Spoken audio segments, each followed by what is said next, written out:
That's pretty good, Mr. Connell. Thanks. But don't we ever aim at the head or the heart? No, not unless you're down shooting for your life. Well, you're the what? There's just one more thing. When you buffalo a man, you just hit him hard enough to stun him. How hard is that? Well, I'll show you.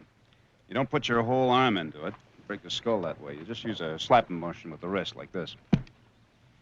Now, you go ahead and try it. That's it. Follow through a little bit more. That's fine. Just hard enough to stun him, and then you can disarm him. Well, you sure treat hoodlums mighty tender, Marshal. Well, for a very practical reason.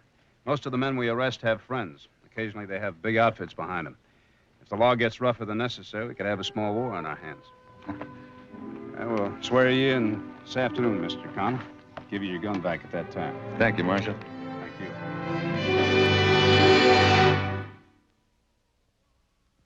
Oh, Wyatt Earp, brave, courageous, and bold.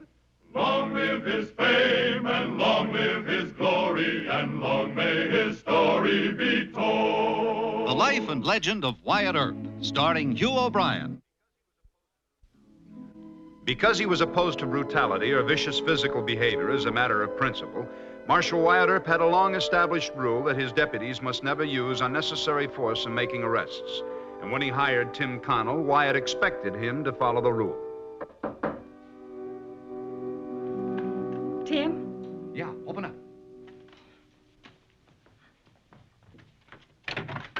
Martha. Found a job. Oh, that's wonderful. What kind? How? Well, there's nothing to it. I ran into Doc Holliday over at the Alhambra. And you know, he's not sore at us because Katie divorced him. Katie's my sister. He knows I hate him. Doc don't care whether you hate him or not. It was his recommendation that got me the job, and him and me was never real close either. What kind of job? Well, Wyatt Earp is short on deputies, and according to Doc, the mayor's after him to hire some more right away. You a John Law? Well, what's wrong with that? I know Doc. He ruined Katie's life, and now he's trying to ruin mine, but I'm not going to let him. I'll tell Marshal Earp. Just a minute. It's for your own good. I said I'd take that job. Now, you stay out of this. Tim, don't get sore. I ought to give you a good beating. Honey, all I said... Don't you talk back to me. You've been doing a lot of that lately when other people are around. Well, there's nobody around now. Tim, please. If you want that job, you better keep your temper. Are you threatening me? Oh, no. You know better than that.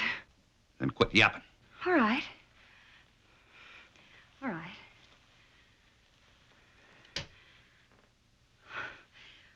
Katie told me a lot about Marshal Earp. Such as what? Well, she said he rides close herd on his deputies. Even Doc Holliday. So you can't afford to lose your temper. Just be smiling Tim Connell, and you'll get along just fine. That's right. We quit fighting, huh? Sure. I am hot-tempered, Martha, but I don't really mean to be. I know you don't. That's my girl.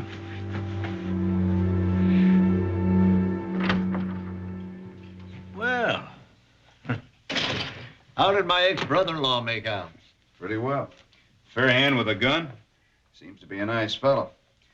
We can use a few amiable deputies around here for a change. Tell me something. Your split with Miss Kate was so bitter. Why'd you recommend him?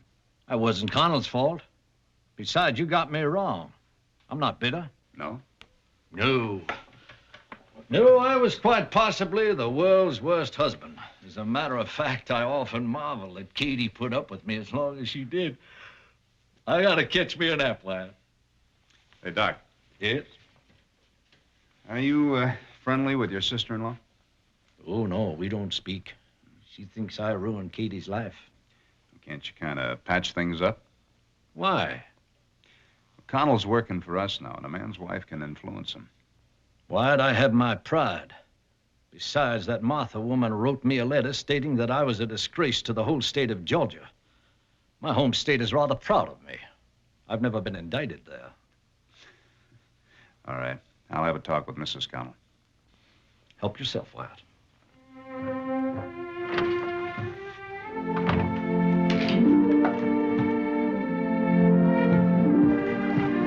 Mrs. Connell?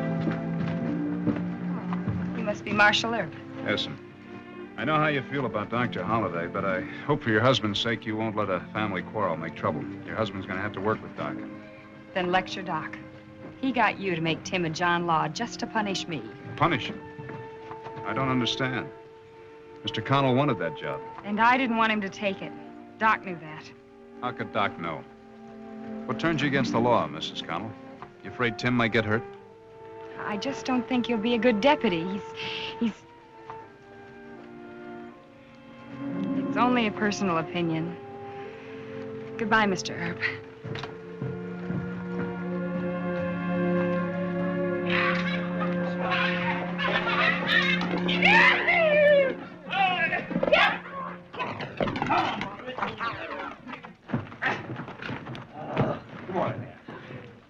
Come on, what's keeping you?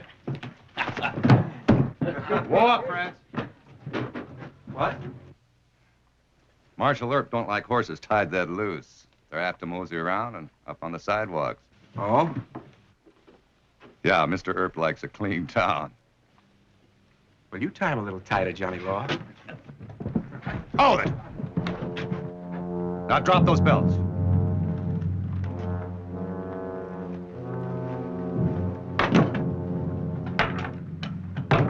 Now march over there and tie those horses right.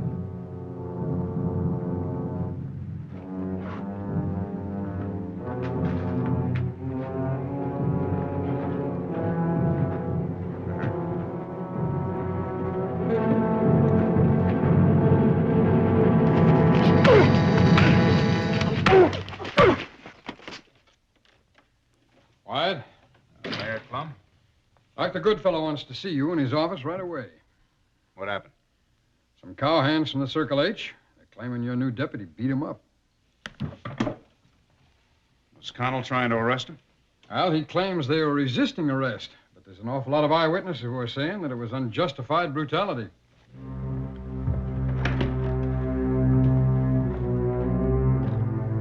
Now, you two need some rest. Get to bed and stay there. Thanks, Doc. We'll be at the Cosmopolitan, Marshal. All right. I don't know what got into Connell. Just some argument over tying horses properly. He'd already disarmed them. There's no reason for this. He buffaloed him. I warned him to go easy. Well, he's new at the job. May have lost his head. Hope you can get the truth of it, Wyatt. I'll have to do a craniotomy on this poor fellow. I'll let you know about Mr. Connell.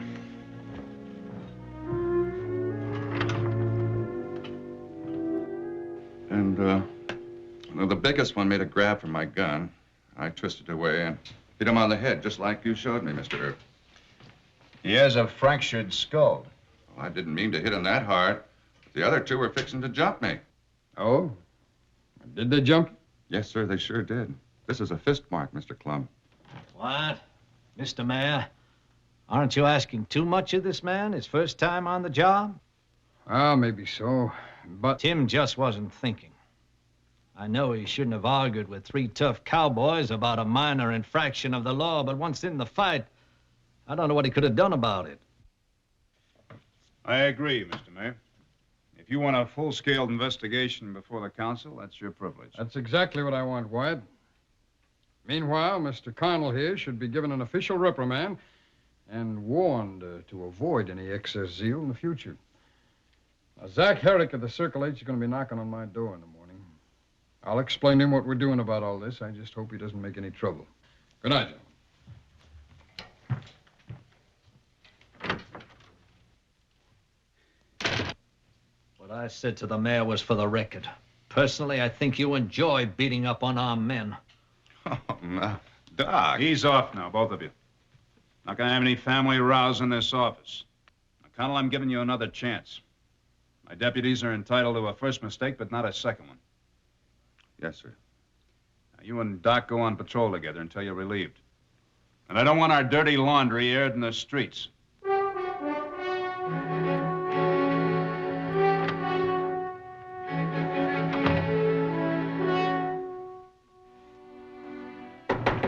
me, Martha. Open up.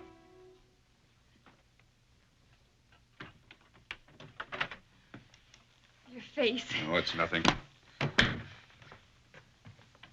I saw it from the window. You didn't have to hurt them. Now, you shut up. I told you not to go to Doc for a job. Now he's laying one of his traps. What do you mean, traps? That star. It's trouble as long as you wear it. Earp will just be waiting for you to lose your temper again.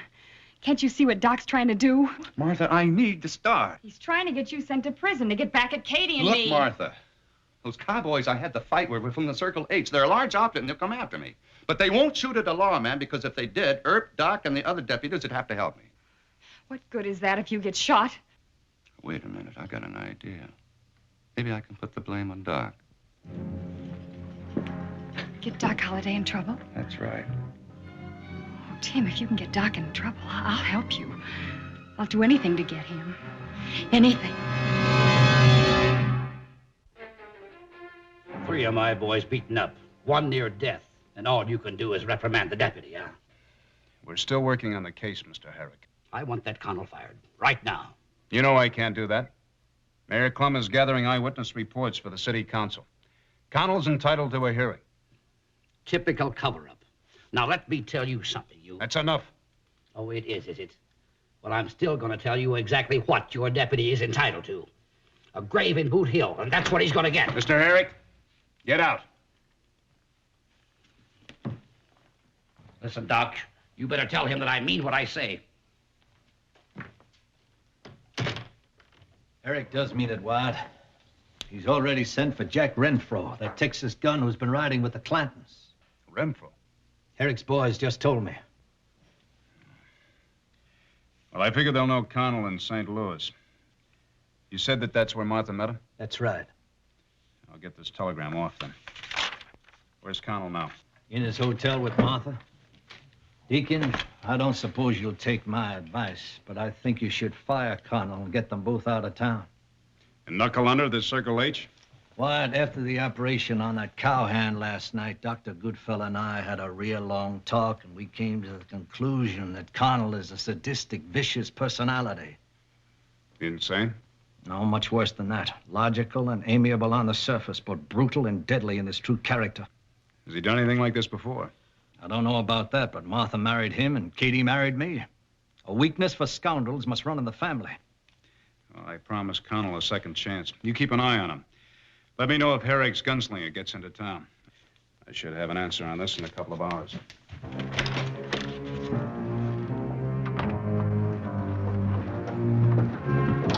Wyatt! A word with you. Seeing what Dameron's printed the Nugget? He's demanding that you fire Connell. Much as I hate to say it, for once, I think maybe he's right. Zach Herrick is saying the same things, Wyatt. Mr. Clum, I don't run my office to please Dameron or Herrick. You know what would happen if I fired Connell right now? I wouldn't get a good deputy to work for me. Yes, there's that, I suppose. It's important, Mr. Clum. A deputy expects his boss to stick up for him. Well, in this particular case, Wyatt, for how long? I asked St. Louis to send me a report on Connell. I'm going to question more witnesses and talk to Connell again. You think he's liable to quit? Under fire? I hope not.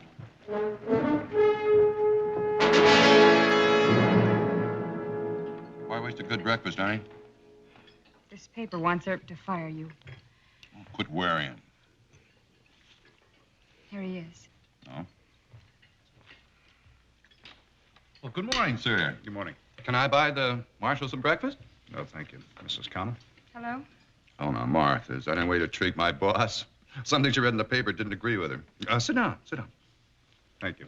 Oh, Martha will cheer up. She always does.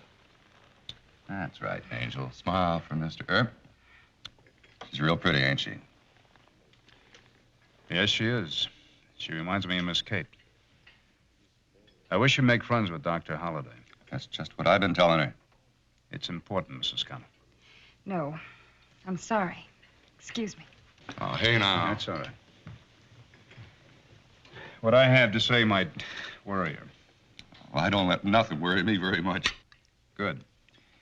There's a hired killer by the name of Renfro coming after you. Oh? When?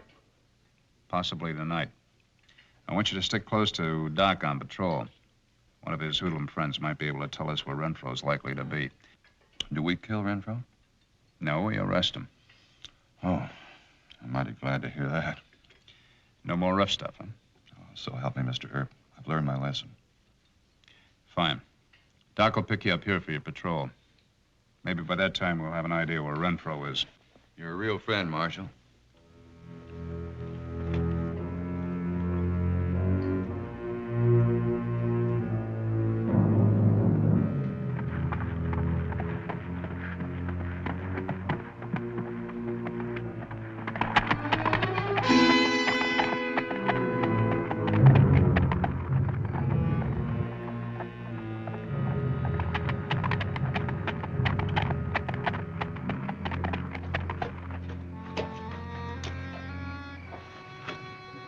Take good care of him. He's had a long trip. Give him a bag of oats, good rub down.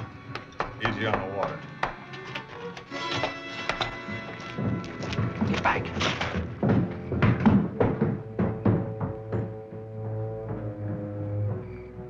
Is that him? You keep out of this. Lift them, Renfro. I was right about you, Connell. Me? You killed him.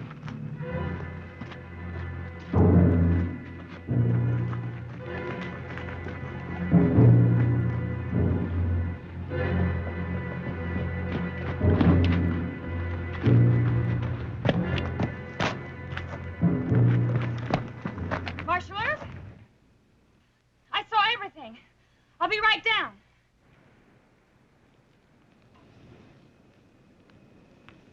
Did you see anything? Give me your guns, both of you.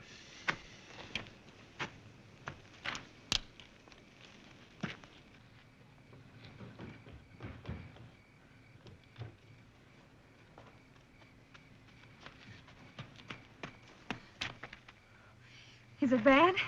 He's dead. Tim fired in the air. And Doc Holliday killed him. I saw the whole thing from my window. Will you swear to that in court? I certainly will. Doc, you and Mr. Connell are under arrest. Pick him up.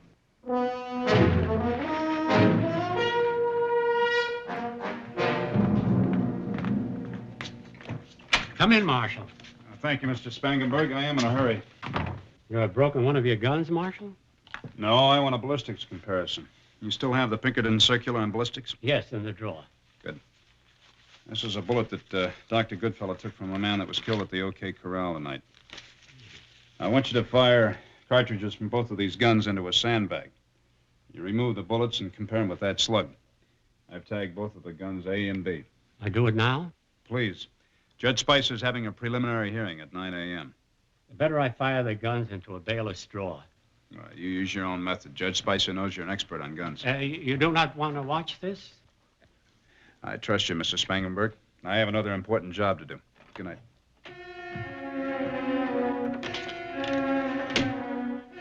Well, Mrs. Connell. The law says Tim can be let out on bond.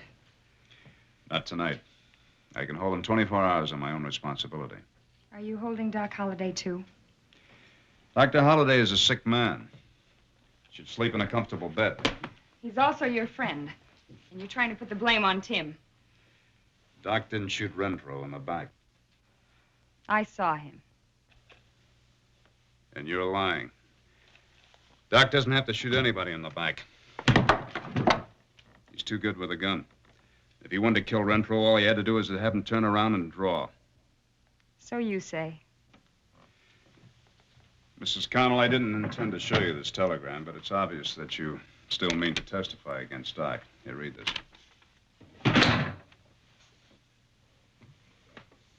It's a low-down, dirty frame. You expect me to believe that? Now, suit yourself. I'll have more evidence by the time court opens. You're just trying to save Doc. Not altogether. I might be trying to save you. Oh, sure. Your heart bleeds for me. A man like Connell, who deserted his wife and 3 children, marry you under false pretenses? That's a lie. It's all a lie. Bring Tim in here. He'll deny it to your face. Mr. Connell will have a chance to deny everything under oath. Tell me, how often has he beaten you? I don't scare that easy. I saw Doc shoot Renfro in the back, and I'll swear to it in court. Why do you hate Doc so much? Were you in love with him when he married your sister? No. I'm leaving. Mrs. Connell, Doc doesn't deserve to be hated as much as you hate him. But Connell does deserve it. He deceived you into marriage, and I think he's been beating and terrorizing you ever since. It's a lie. It's all a lie. You want me to choose between Tim and Doc? I'm going to testify for Tim.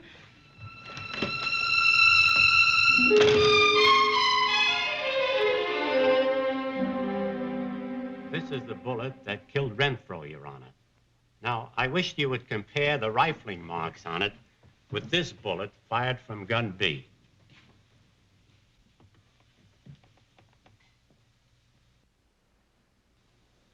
Mm-hmm. Now, compare the fatal bullet with the one I fired from gun A.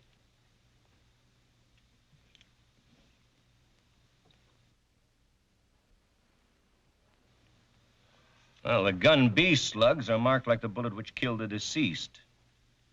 Now, explain the Pinkerton theory to me. Well, Your Honor, it says that every rifled weapon leaves its own markings on a bullet, just like a thumbprint. Yes, I see.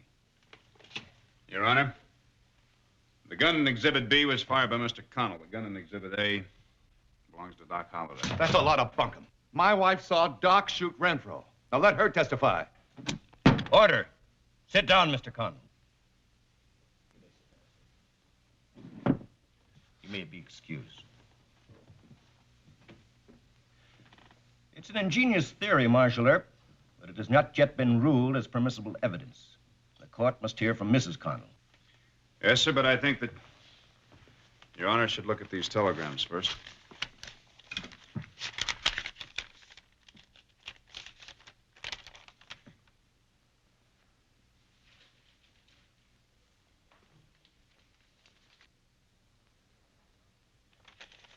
Mr. Connell, you will be sworn and take the stand. Would you bring in Mrs. Connell, please? Yes, sir.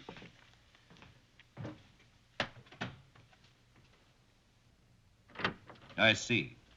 And so you admit to deserting a wife and children in Clay County, Missouri? Yeah? That don't mean I killed Renfro. No, but it does mean that Martha Connell is not your legal wife. And under the rules of evidence, she can testify against you. All right, there she is. Ask her.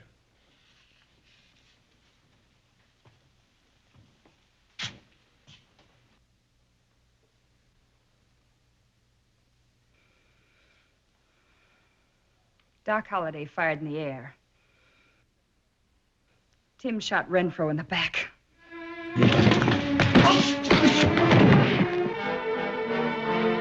Marshal Earp, hold him for trial. This preliminary hearing is closed. Come on. Get up.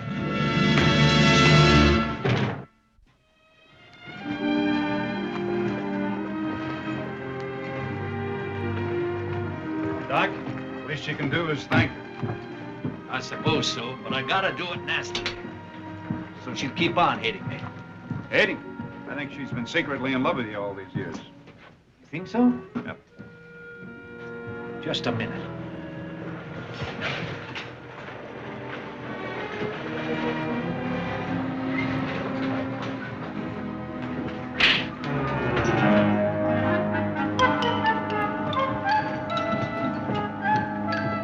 You're wrong, Lyle. She hates me. Is that good? Uh-huh. A woman's love can die, Deacon, but Martha's beautiful hatred will carry me to the gallows.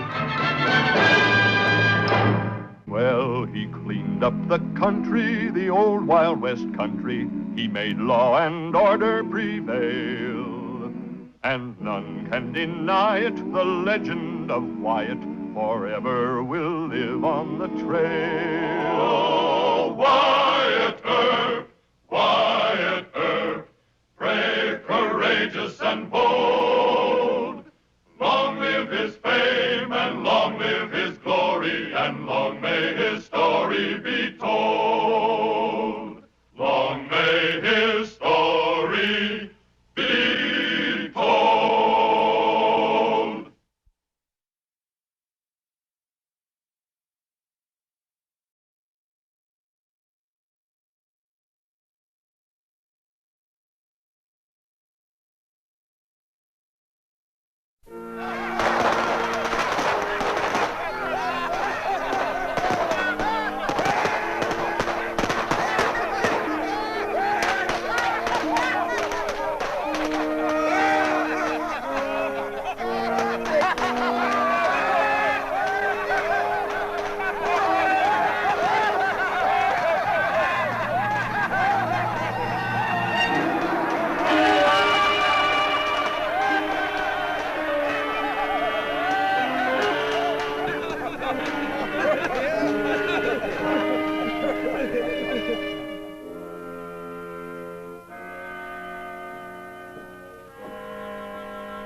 Like all the mining towns of the West, Tombstone was a magnet to men and women from all over the world. It had a large foreign population, a large segment of which was Chinese. Several hundred newly arrived from China did not speak English and found their frontier life doubly hard. It was inevitable that this might mean trouble for Wyatt Earp. They beat me till I thought they'd never stop. Now, I didn't have no call to do that, Marshal. I didn't put up no resistance. Did you get a look? I didn't see nothing. I can't tell you was they big or little or nothing. Did you hear anything? Not a sound. They was like ghosts. I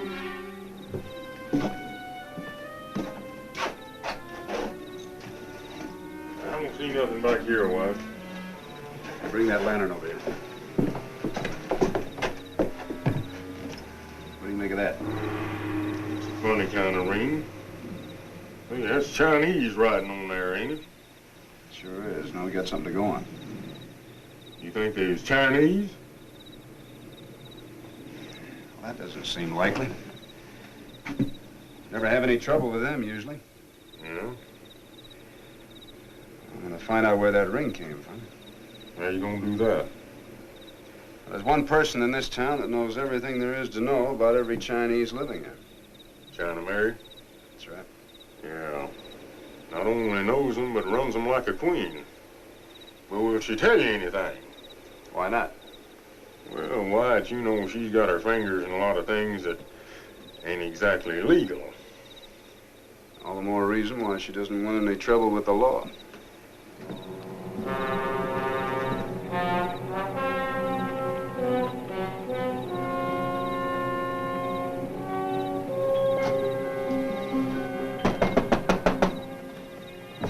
No white men allowed.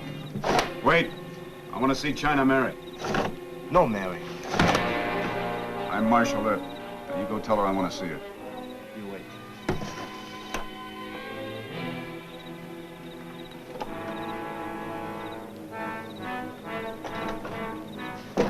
Marshal Earp, is there trouble? You're one of Mary's policemen, aren't you? That's right. I take care of things, I help you. You usually do, and I appreciate that. So don't stop now. Something you want? I want to see Mary. Mary very busy. Can't I do? No. Now you go tell her.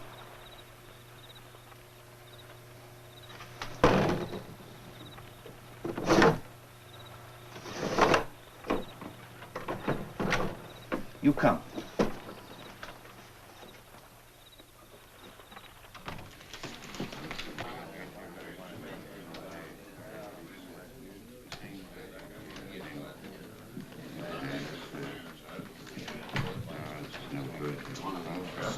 Just friendly game. All fine. Fantan? Like Fantan. Oh, yes. This way.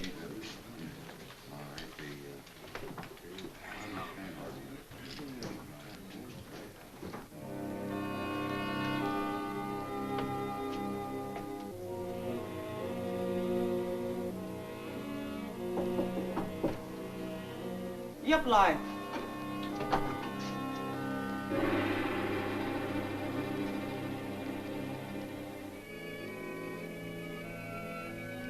Come in, Marshal.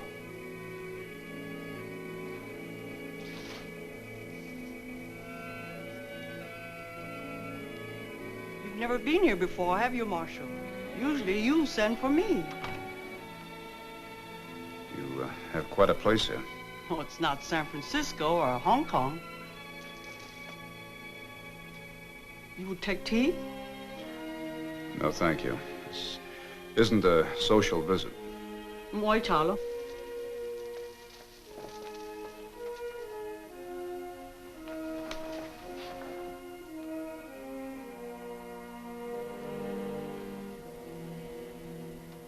Have you ever seen anything like that before? Perhaps. It is Chinese. But this ring. This ring is connected with the trouble that brings you here? Yes. I found it next to a man who had been robbed and brutally beaten. We've had quite a bit of that lately. The attacks are so much alike. Must be by the same men. And you think they are Chinese? I don't know who they are. Well, Chinese jewelry is widely sold. I thought this might be a special ring with a character on it. Insignia or something. The character means love. It is a ring a man might give a woman, or a woman a man. Well, that doesn't tell me much.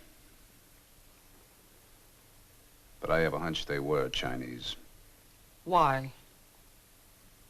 Because of your eyes? You won't look at me. Mary, I found out a long time ago that the Chinese here live in a world apart. A lot goes on here that the law and I we don't approve of. But I couldn't begin to stop it or to change it. It's live and let live. That's the way it has always been. I guess that's the way it will be. As long as you keep it here within the walls. If it spills out into the street. It has always been enough that you tell me, has it not? This time, that will not be enough. You must turn them over to me. They have broken the law and they must be punished. They will be, in my way. I cannot agree to that. Then find them yourself.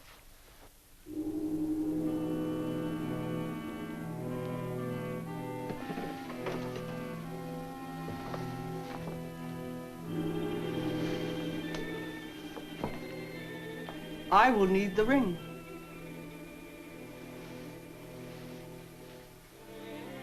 Now I know why they call you a queen.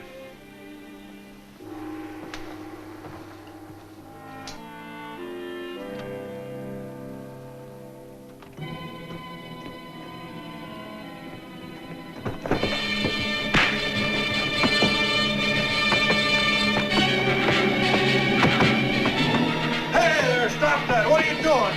Here, you stop that. Help, help. Oh, no, you don't. I got you by the hair, you devil. Help, help. This man's dead. Just when I thought it was all over. But now we know they're Chinese that are doing it. You saw one of them? Sure. Had hold of his cue. Could you identify him? Well, now, I might could, Marshal, but I don't know. You'd better know. They're all of them no good for nothing but to take a man's job away from him. I say we ought to string them all up. Yeah. Second, any man touches a Chinese, he goes to jail. Now, you leave this to the law. You men pick him up and take him over to the coroner's office.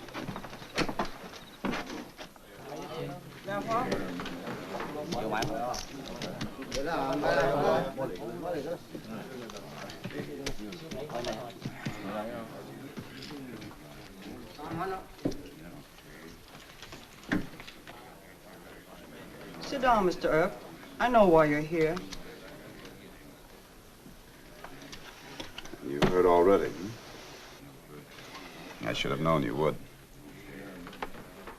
Well, for the first time, it wasn't enough just to tell Mary about it.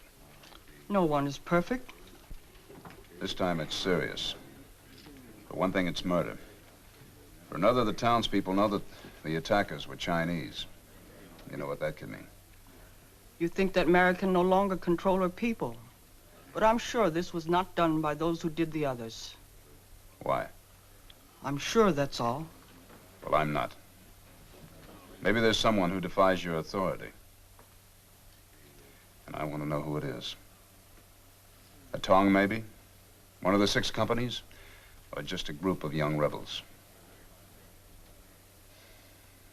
You won't tell me who they are? I do not know. But when I find out, I will handle it myself. Already there is talk of burning your people out. A catastrophe. Not only for your people, but for Tombstone. I'm still able to handle it myself. You will leave it to me. No, I can't. If you won't tell me, I'll find out another way. How? I think I know a way.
didn't get them, White.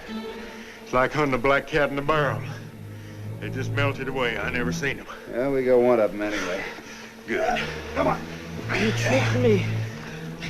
You're policeman. Let's go.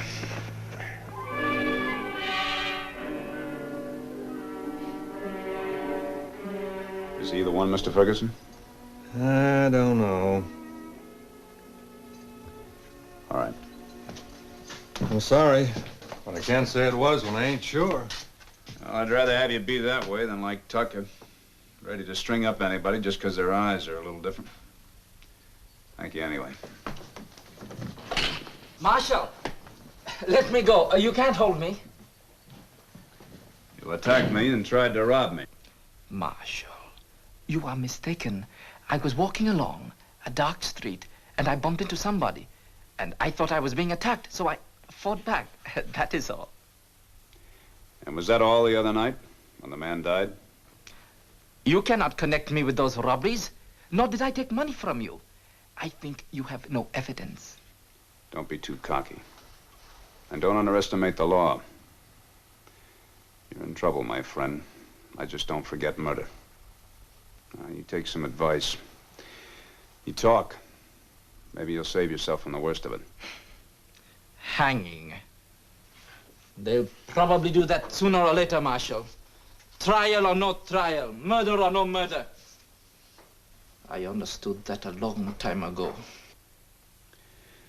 You want to be a martyr, huh? I guess that's partly due to your age.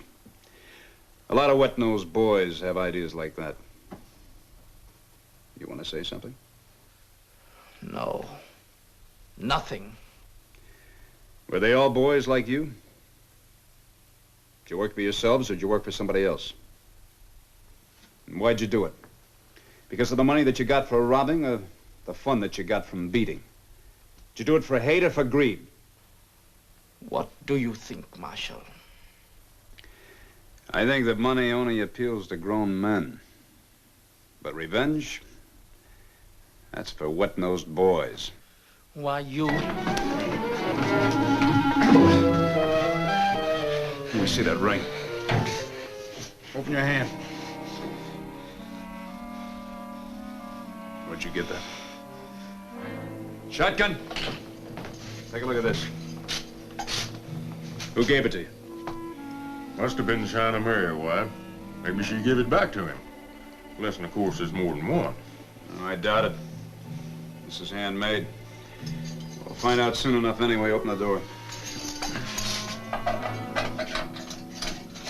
Where are you going to take me? Cheyenne Mary's. No, Marshal. No, no. Don't take me there.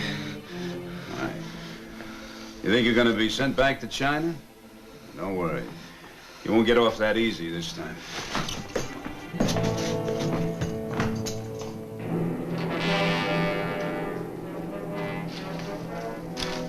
Marshal.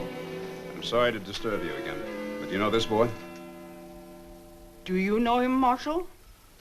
I don't know his name, but I know his profession. He's a footpad, thief, and murderer.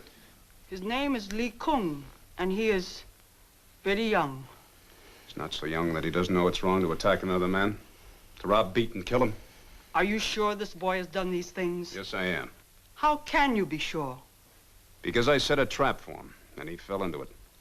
He made the mistake of attacking me. You are very ingenious, very brave. And very successful. I caught this one, but the other two got away. I asked him who they were, but he won't tell me. What would happen to them? They would stand trial for murder? You can hardly expect him to tell you. He'll talk if you tell him to. I haven't that power.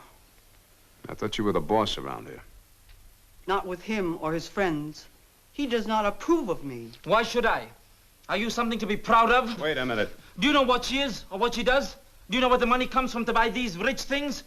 You are a disgrace to our people. Psycho. Don't call me that. I hate you. I want nothing to do with you. I will not live as you have. I didn't want it that way.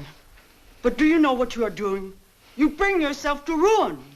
It is my life, and I will live it as I want. No, it is the lives of the others you command also. And more than that, the lives of all us Chinese, perhaps. Marshal Earp will tell you of the talk. The talk of burning us out. They talk big, but they're not that hard or strong. Oh, but you are hard and strong, huh? You're going to wipe us all out here in Tombstone. If I could, I would. For there are none of you that I love. Isn't there anyone you love? Take me back to your jail, Marshal. Come on. You have no case against him, have you? I'll build one. I doubt it. He will never talk. At least with him in jail, the attacks may stop, if you're right about his being the ringleader. Well, if it's learned that he is in jail, the talk will start. Then you know what that might mean. I know. And I'll handle that. Can you, Marshal? I've seen it in the gold fields in California. The mobs, the fires, the hangings. Maybe I should leave you here. Gatlon, Laguila. I will repay you for this someday, Marshal. What he needs is to be turned over somebody's knee and spanked. Perhaps. Chinese parents are often too indulgent of their children. But that would have been a long time ago for this one.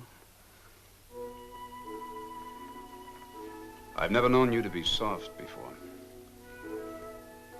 You gave him back his ring. Why? He is so young.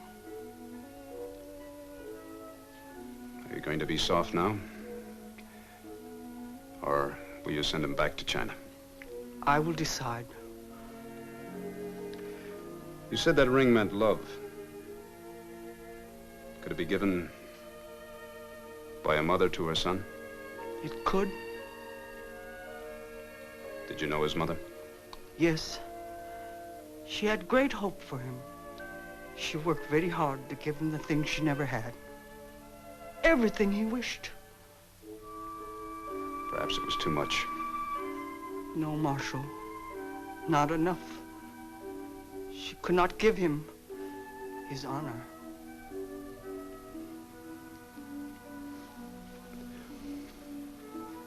Well, I'll say goodbye. Do not hate me. I could not help it. But I promise you, there will be no more trouble. On my honor. That's good enough for me.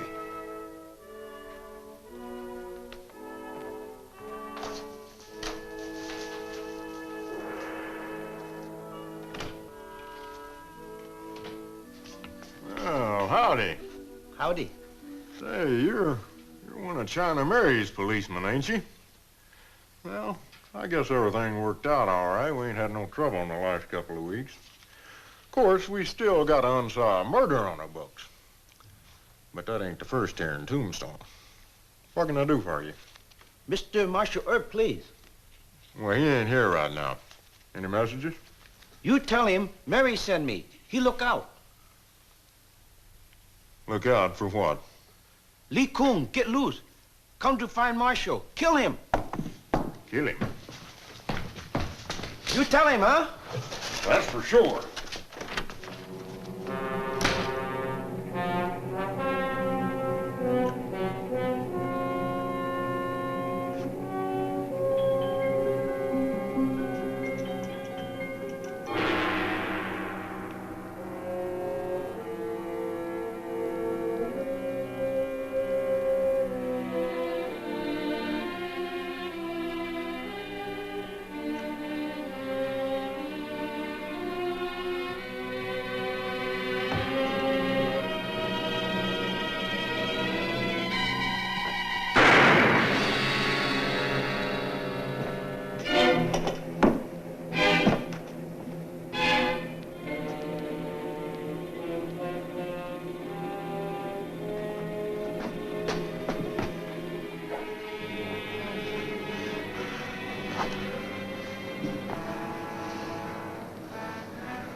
Do you know who shot you?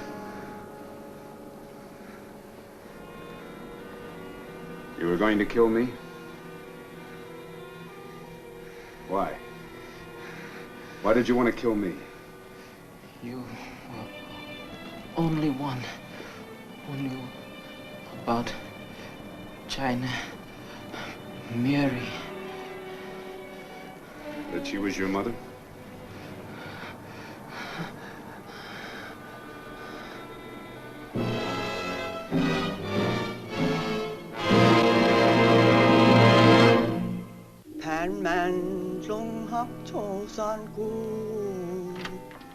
洛陽天陽會相門，熱片啊扮正待玉。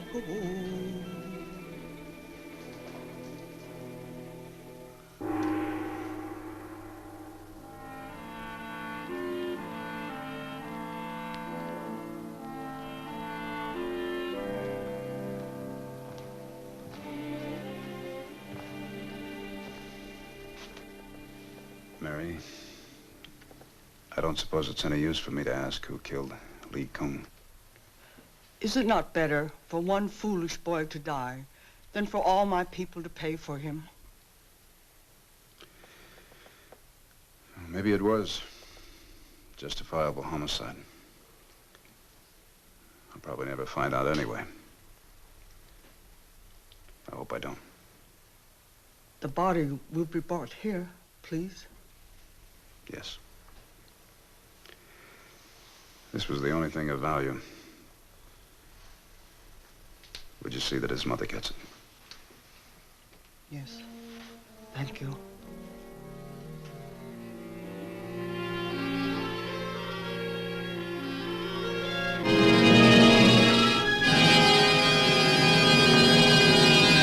Well, he cleaned up the country, the old Wild West country. He made law and order prevail, and none can deny it. The legend of Wyatt forever will live on the trail. Oh, Wyatt Earp, brave, courageous, and bold. Long live his fame, and long live his glory, and long may his story be told. Long may his story be told.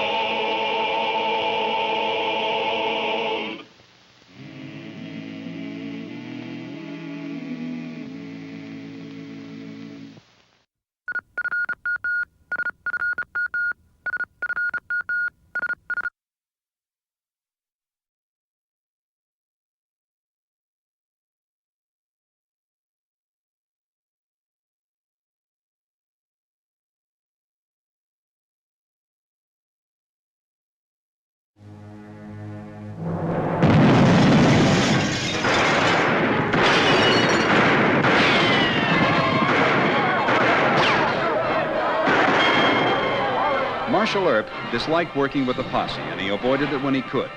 But news that the San Bernardino gang had crossed from California into Arizona territory and were heading toward Old Mexico left Wyatt no choice. It would take many extra men to cover canyons and trails and make a fight against the San Bernardinos.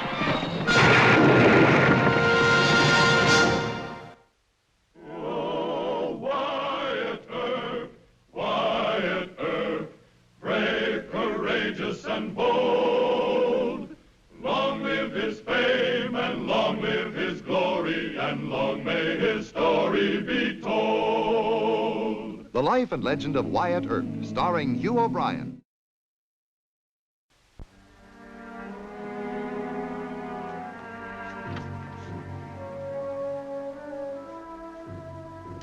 When our famous Marshal Wyatt Earp came into the bank that morning, I stopped my work to take a good look at him. I guess it was just plain hero worship. I don't know why a bank clerk like me should have admired Wyatt Earp so much.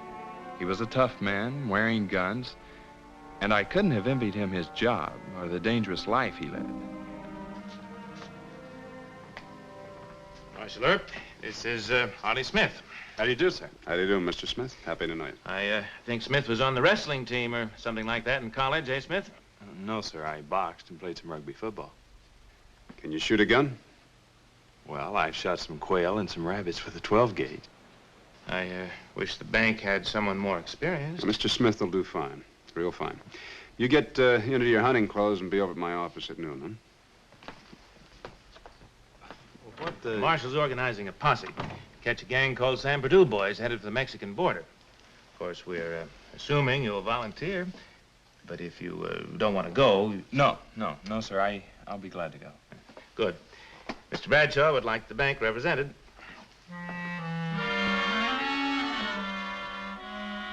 Mike Noonan, He's day boss out at the Tough Nut Mine. Oh, scratch him. He hasn't ridden a horse in years. Jim Biggs, ramrod of the R-30. Biggs. Hey, Doc, what do you think of Biggs, R-30? Pretty fair hand. Who's next? A fellow by the name of Arlie Smith, over at the Tombstone Bank. Smith. He's a greener, but I like his looks. Just so he doesn't spook on us. Or get himself killed. Well, I'll let him drive the chuck wagon. Who's next? Special Agent Dale, Southern Pacific. He's a good man. Yep. Judd and Tompkin, Santa Fe. Both of them special agents, too. Yeah. All packed?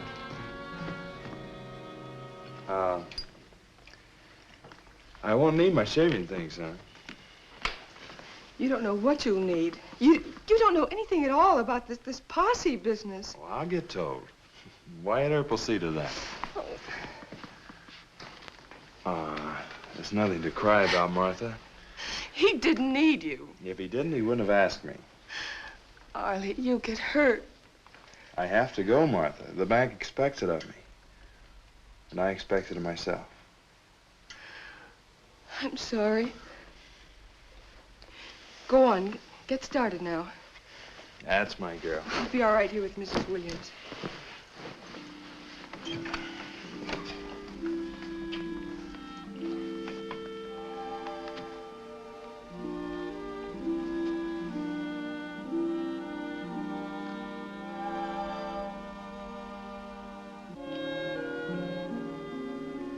I'll be back in a day or so.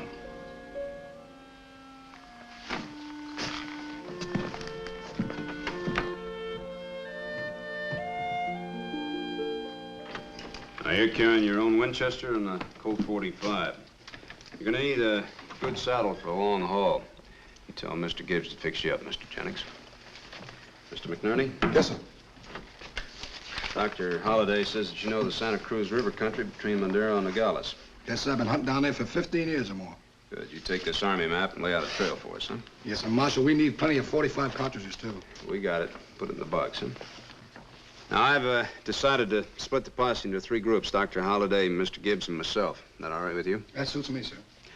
I think the railroad men ought to split up, one go with each group. You all know the Sampaduras by sight. I sure do. All right, load up. Let's go, boys. Smith, sir. I'm from the bank. Oh, yeah, Mr. Smith. Can you drive a team of horses? Well, I'm not an expert. Well, you won't have to be. Dr. Holliday will be riding on a chuck wagon with you most of the time. You better trade that quail grunt in for a sawed-off shotgun.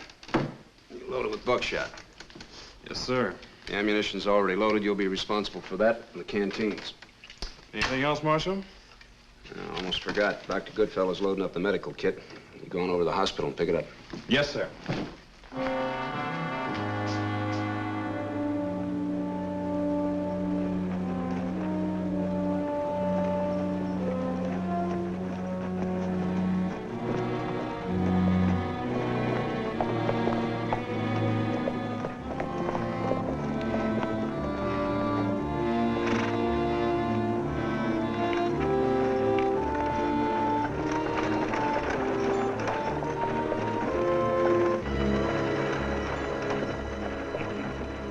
Relax, Sonny. We got a lot of miles to go yet. These horses sure seem to know I'm a greener. Loafing on me. Well, you are a greener. I can't deny that. You know, I'm still wondering why Marshal Earp chose me, anyway. It's a matter of keeping discipline. How's that? My young friend, nobody but a greener or a cook will drive a chuck wagon. They won't, huh? Don't let it break your heart, Sonny. Just think of yourself as a living sacrifice to our overwhelming Western pride.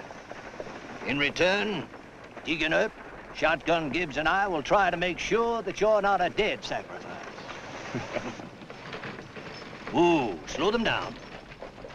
Oh, boy, oh.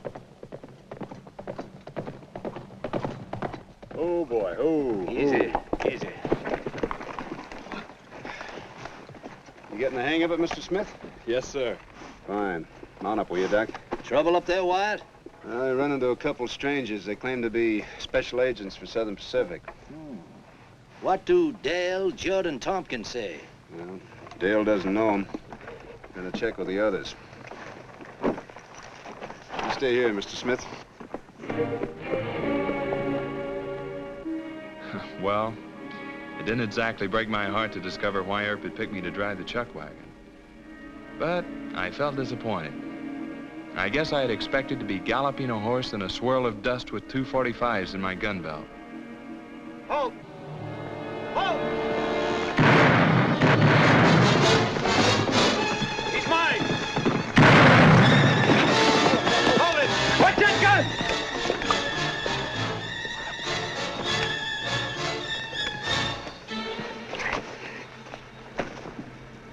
It's not hit bad.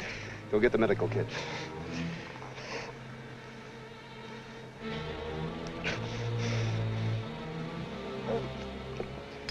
How many Sambadouras in those mountains? More than you got, Johnny Law.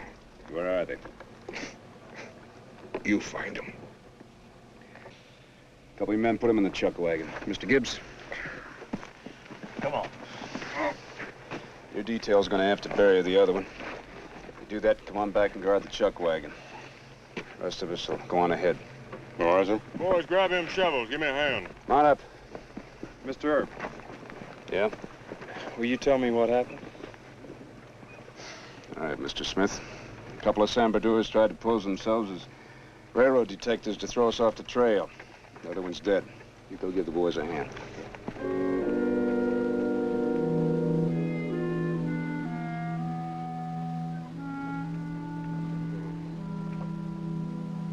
Water. Water. Water. Water. I guess it's all right.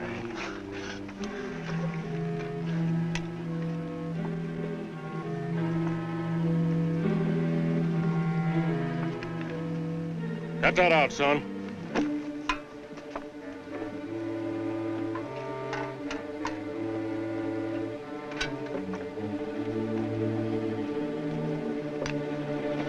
If you don't talk, you don't get no water. I'm sorry, Mr. Gibbs. I didn't know. Boys! Boys! We'll head on out for the first camp. Wyatt and the rest of them will meet us there. You get this here wagon moving. Just follow me and Roscoe. Well, Mr. Gibbs, shouldn't somebody lick the prisoner? He might be bleeding or something. Well, that's up to him. He could talk and save us a heap of trouble. He probably figures maybe some of his friends will bushwhack us. Let's go.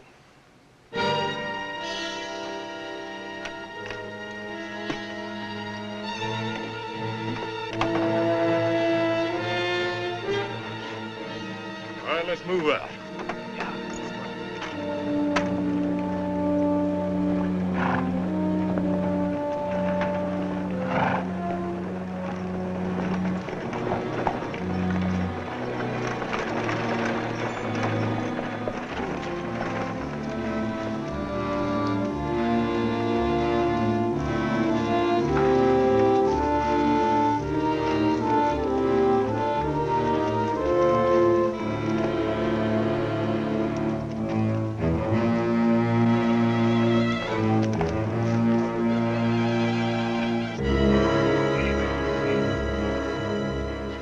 Find the trail, sir?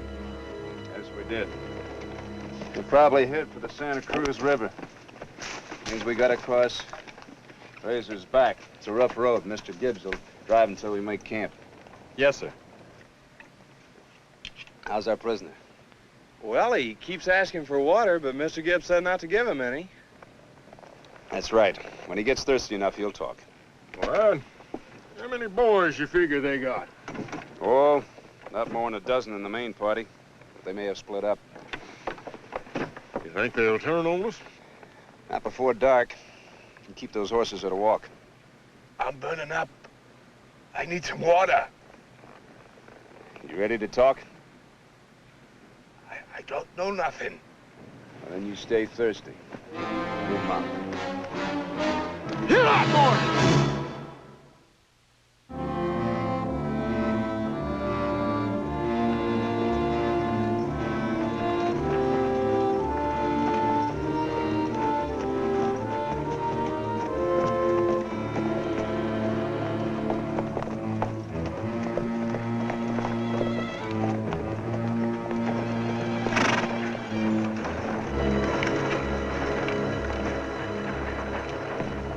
Rest easy, son. There ain't gonna be no bushwhack along here. What makes you so certain, Mr. Gibbs? Well, bushwhackers need easy running room. Besides, Roscoe ain't even brayed once. You mean Roscoe would warn us? Well, sure he would. That there mule can smell trouble a half a mile away. Well, the Sambadouers could just be right up there waiting to pick us off with rifles. Them outlaws ain't fools. What do you mean? Well, Wyatt always tries to figure what he'd do if he is an outlaw. Them there Sambadouers hit us. It'll happen tonight when we're camped on the Lizard. What's left of them can run downhill to the river. Mr. Earp is an intelligent man. Smartest John Law ever I met up with. Of course, he'd been dead a long time ago if he wasn't extra bright. Who along, boy?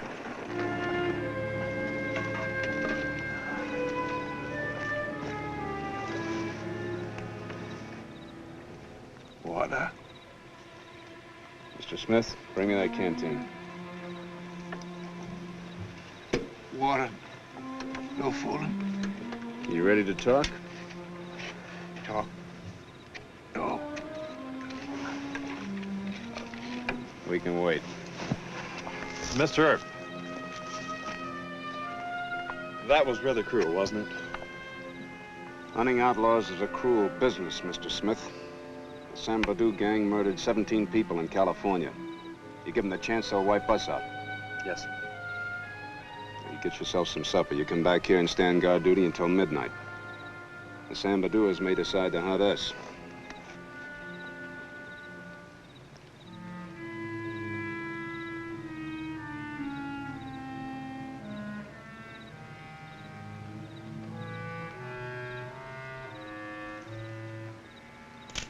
Watch it. Oh, Marshal Earp. That gun cocked? Yes, it is. Lower the hammers. Easy.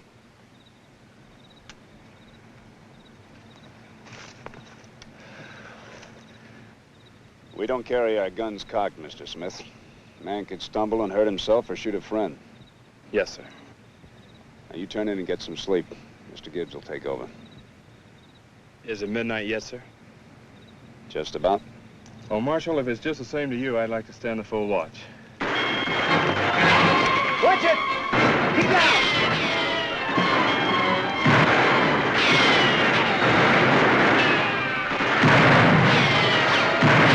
Hold your fire!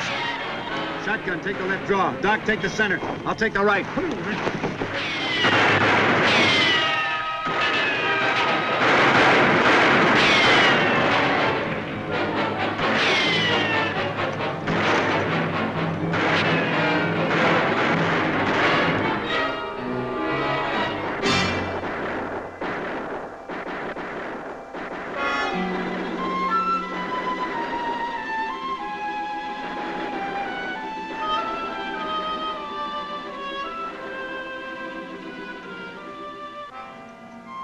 Sir, coming in with 2 prisoners.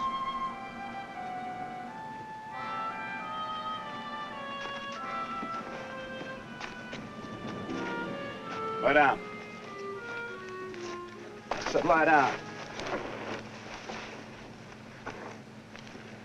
Where's Smith? Keep an eye on them.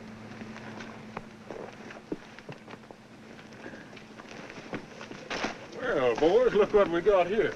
Sambadou, boy. Mr. Earp, it's me.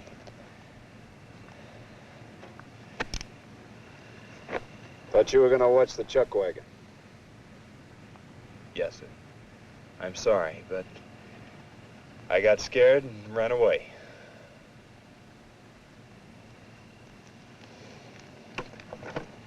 All right. Go on back to camp. Go on. Thank you. Thank you very much.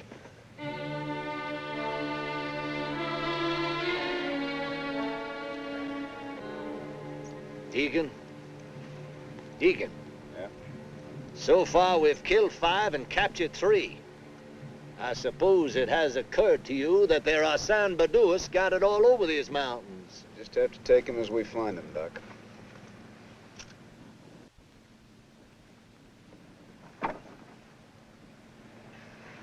My pals didn't make it, huh? No, they didn't. I won't talk to John Law, but I'll talk to you. I gotta have some water. You'll talk first. Dice Box Canyon. That's what Turk Higgins and most of the boys is camped. Now, water. For Lord's sakes, give me some water. All right.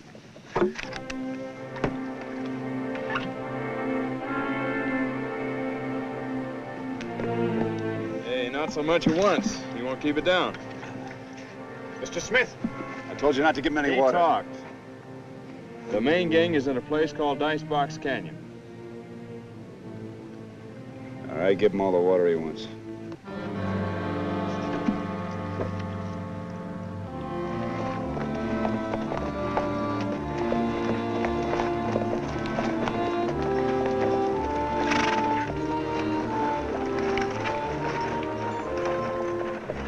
That's what I'm up against, Mr. Smith. The men are brave enough, they just don't want to ride into that canyon blind. I didn't think you knew what they felt. It's my job to know what every man in a posse feels.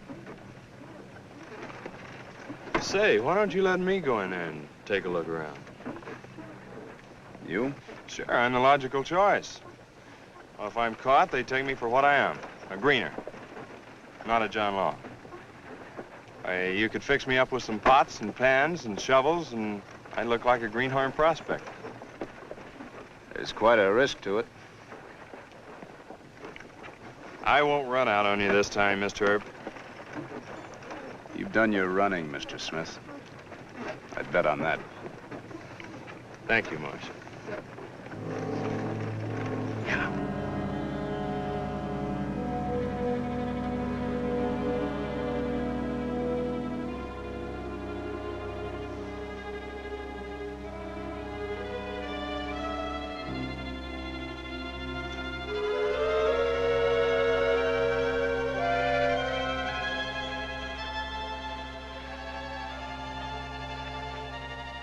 I think it was Mr. Earp's idea all along, but he didn't want to suggest it on account of Martha. I'm sure he wanted to give me this chance to make up for last night.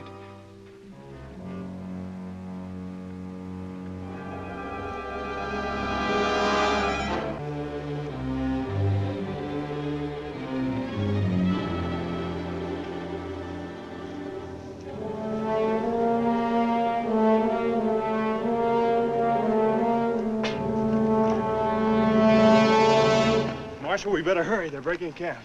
They might be gone. How many of them? Only about 10 men, sir. Thank you, Mr. Smith. Doc, we'll go in by foot. Spread across the canyon. Mr. Gibbs, you take 2 men, and Mr. Biggs, form a second line in case they try to ride over us. He aims to take them all alive. I sure do. It's a lot easier than digging graves for them. Well, let's move on. We're short on time. Marshal Earp, if you don't mind, I'd like to go along. You stay here and watch the horses and the prisoners. Yes.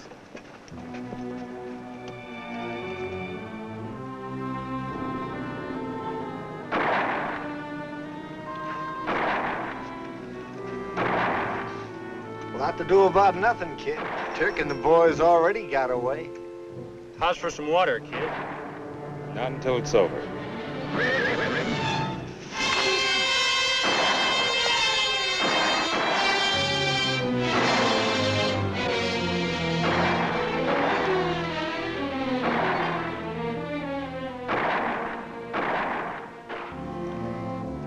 Hurry him up.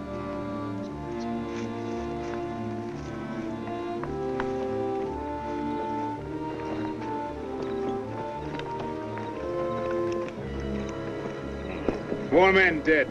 Gibson, I didn't do it. What do you think you're doing? I'm digging for a slug. Not with a dirty knife, you're not. Mr. Smith, you do it. Use a probe and a forceps. Yes, sir. Well, come on, boy. Start digging. Where's Gibbs? He went with Marshal Earp to guard the prisoners digging graves. It's a Surprised Wyatt didn't try to do it by himself. Well, they're coming back now.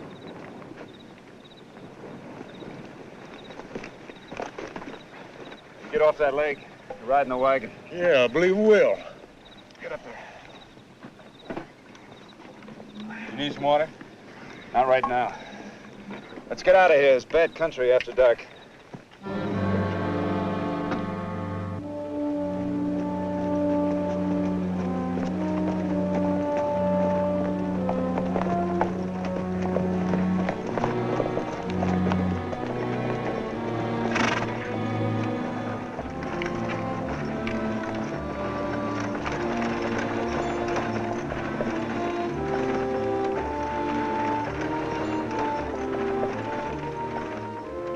We were all too tired to talk, but I kept watching Marshal Earp at the head of the posse and thinking of the job he'd done. He went into the mountains and he broke up the San Bernardino gang before they could escape to Mexico.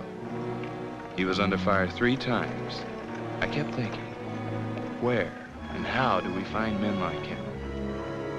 And what keeps him risking his life in such a job as this?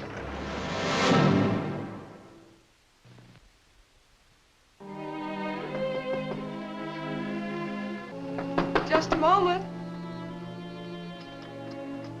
Arlie! Arlie, honey. Oh, thank God. Look, tell me what happened. Why are you so quiet? Marshal Earp, you had him all wrong. Wrong? You know, he says if he ever needs another posse, he'll be glad to call on me. Think of that.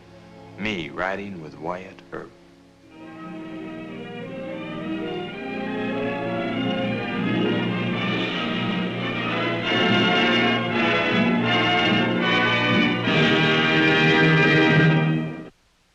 Well, he cleaned up the country, the old Wild West country. He made law and order prevail. And none can deny it, the legend of Wyatt forever will live on the trail. Oh, Wyatt Earp,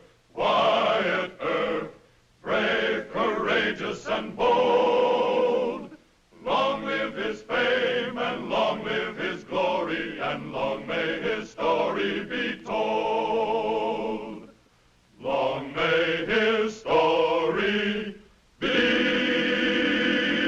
told.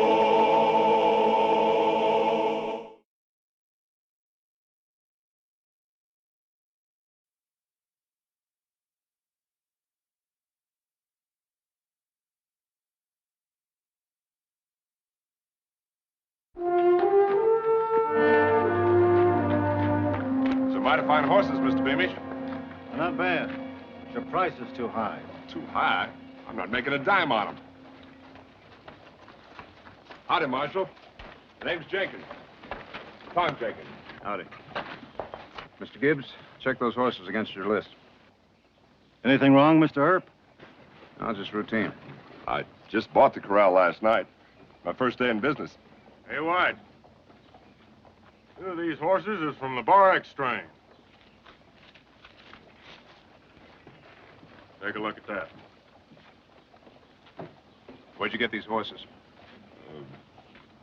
A couple of men left them for me to sell on commission. The Bar X reported 20 head rustled this week. Take Mr. Jenkins in for question. Move along.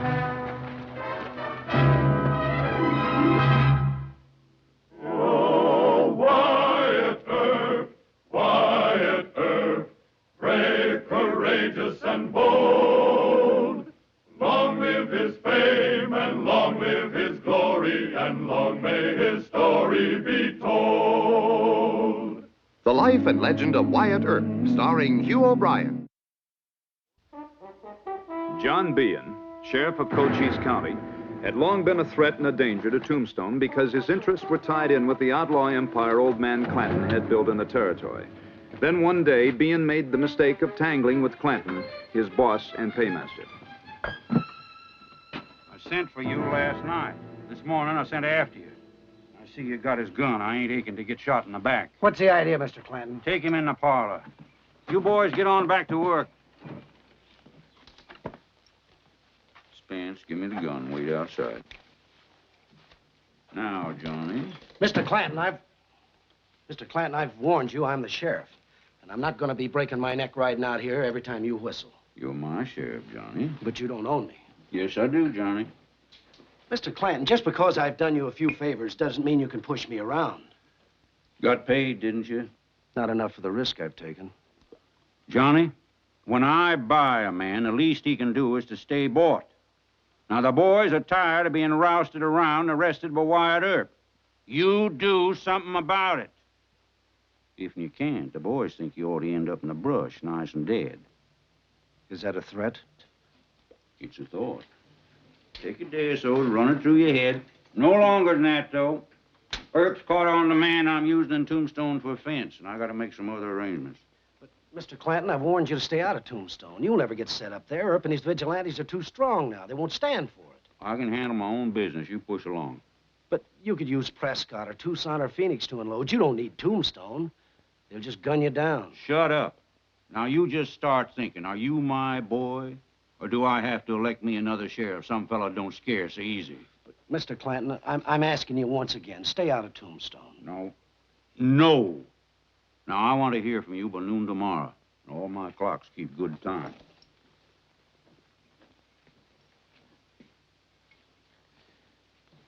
How about my gun?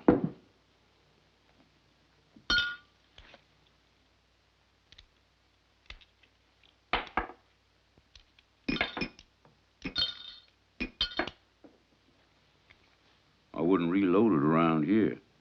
Boys might misunderstand your motives. The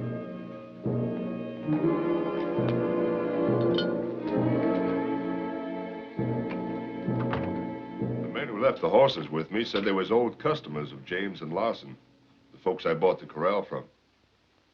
How was I to know they was stolen? Mr. Jenkins, you came here from Tucson last March. You bought a half interest in the Birdcage Saloon. Is that correct? Well, yeah. And you went back to Tucson. And suddenly you show up here as the owner of the OK Corral stable. Your nickname in Tucson is Snaky. You're on the payroll of Clanton and 10% ring. Oh, now, hold on a minute. You want to deny this report? We do police work here, Mr. Jenkins. That means we keep track of men like you. That doesn't mean that I'm guilty of rustling horses.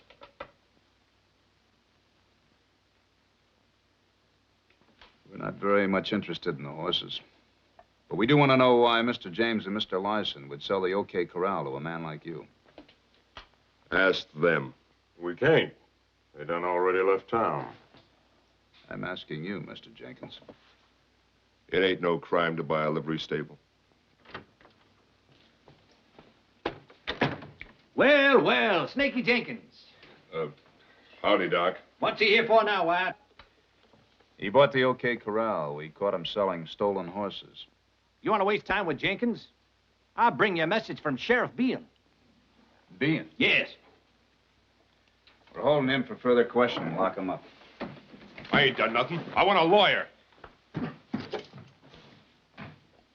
Wyatt? Johnny being a scared bug-eyed. Says he has to see you right away. Looks like the big thieves have fallen out. He had a fight with Clanton? Yeah. Any idea what it's about? He won't tell me. He wants to talk to you. Says to meet him at Big Rock, above the pass. Why there? He thinks they're watching him. He doesn't want to be seen talking to you. This may be your chance to get rid of him, Wyatt. Maybe. Meantime, see if your hoodlum friends know who really bought the OK Corral and why.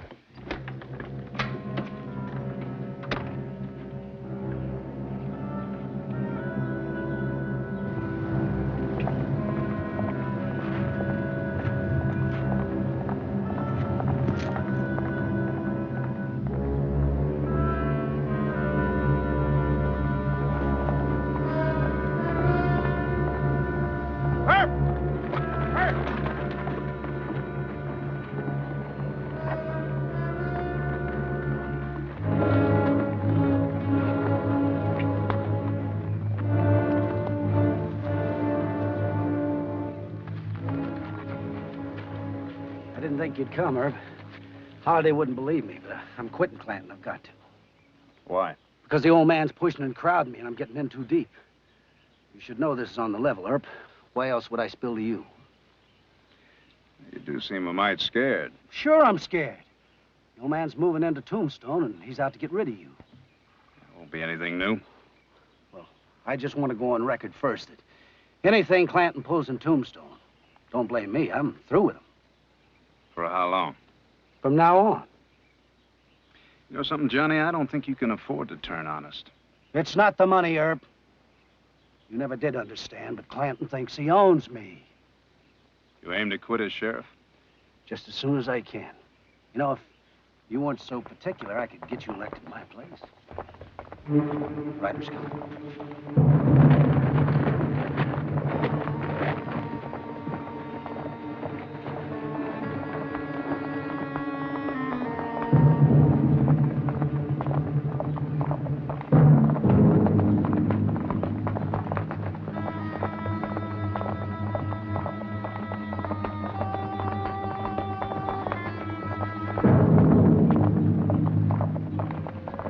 I better get back to Tombstone. Johnny, you have any idea who might be behind the man who bought the OK Corral? I didn't know it had been sold. Well, it has. This could be part of Clanton's move into Tombstone. Yeah, it could be. You let me know if you hear anything. And I hope you can quit, Johnny. Watch yourself.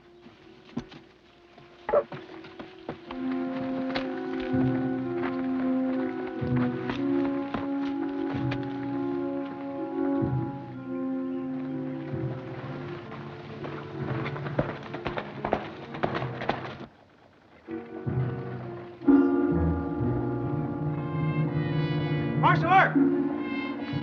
Quick! Doc Holliday's robbing the safe.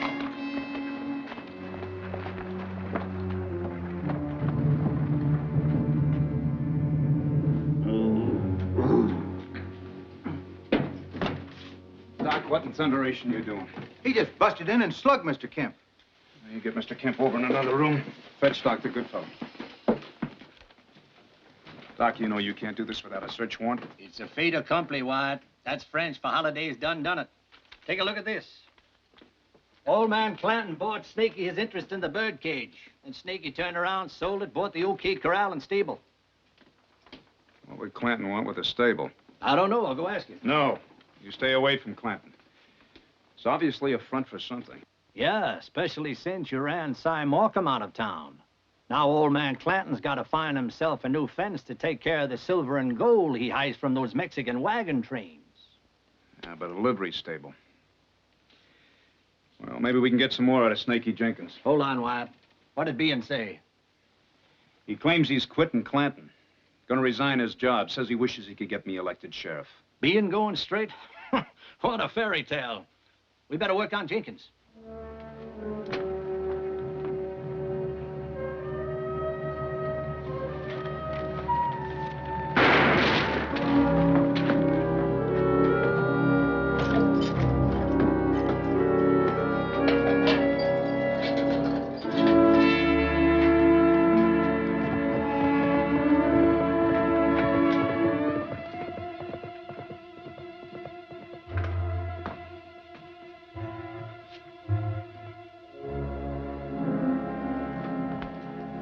Cast iron gall, shooting a prisoner. If we don't stop him fast, we might as well give him a bill of sale to the whole territory. Clanton? Who else? Well, I ought to put Snaky in a cell with no window in. They'd have got him some other way, Mr. Gibbs. I'll ask Wells Fargo to see if their undercover man in Charleston can dig up anything. If Bean thinks he's next, he might start remembering, Wyatt. I'm going to talk to Bean again, but I'll wait till after dark. Meantime, you and Mr. Gibbs shake out every saloon in town. Somebody's going to know something.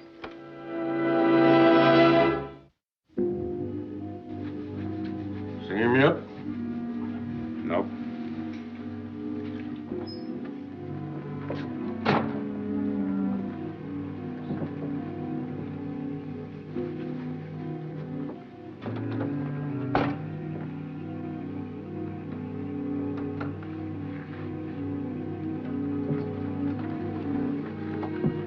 What are you doing here?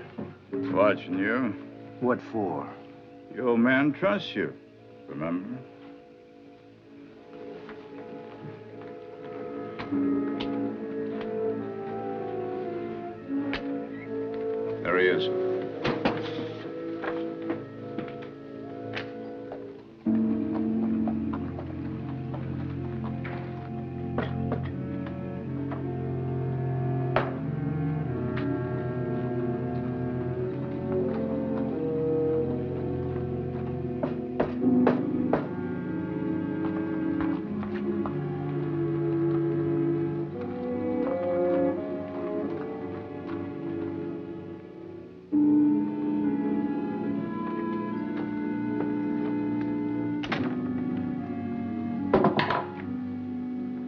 expenses following. Take care of them.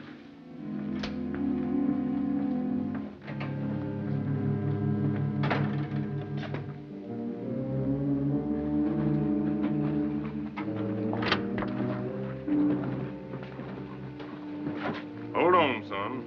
I want to talk to you a spell. I can now. I'm busy. Real busy? Step inside. Johnny.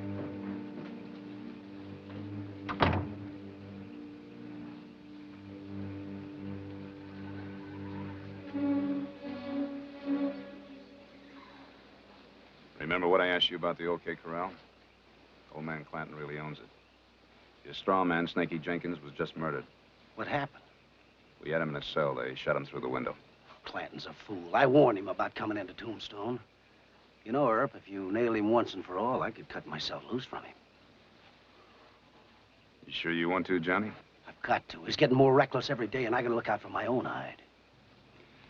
All right, if that's the way you really feel about it, this is what you can do. Go on back to Clanton and tell him you're sorry about what happened. Get him to tell you what the OK Corral setup really means. Well, if I do that, what happens to Clanton? And what about his top guns, Brocious, Ringo, and the McLowrys? You get me the information I need, and I'll try and catch Clanton and the others, too. But like I said before, watch yourself.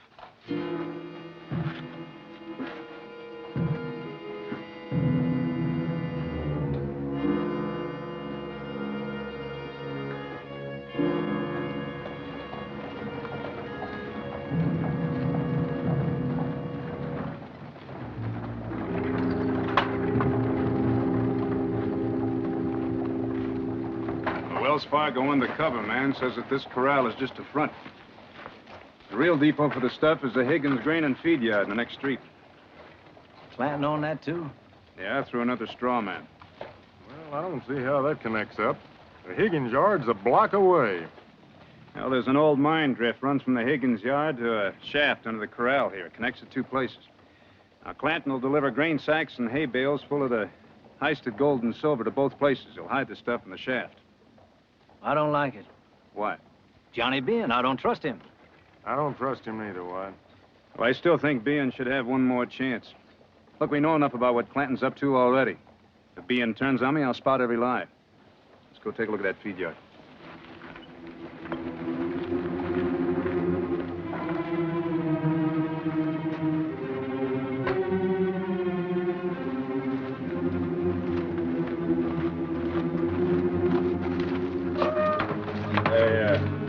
Watch him. Now, you shove that gold in there good and deep. Mr. Clanton, Sheriff Bean's outside. Says he has to see you. All right, Spence, you lend a hand here.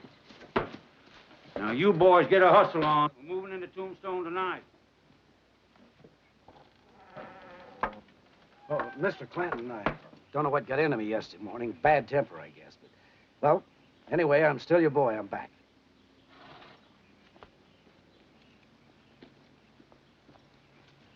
I said I'm back. What else do you want me to do? Nothing. Now. Mr. Clanton, Wyatt Earp knows you own the OK Corral.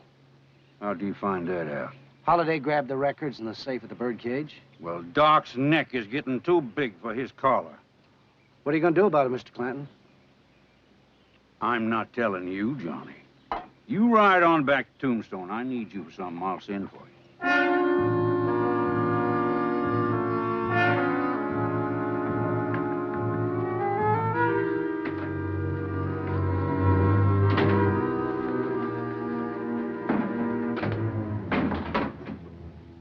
Jumpy, aren't you, Johnny? I thought you were one of the Clantons.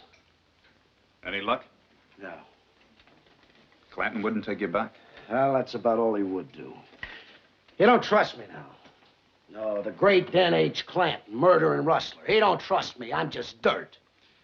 Well, Johnny, you tried. What was he doing when you talked to him? He was in a barn with his men. They were doing something, getting ready to move into Tombstone tonight. I heard him say so. Do you know how? No, but I'll show him who he's fooling with. If he tries to move into town, I'll take my deputies and help you. No. No. You stay out of it. Oh. You don't trust me either. Nobody trusts a crooked sheriff, Johnny.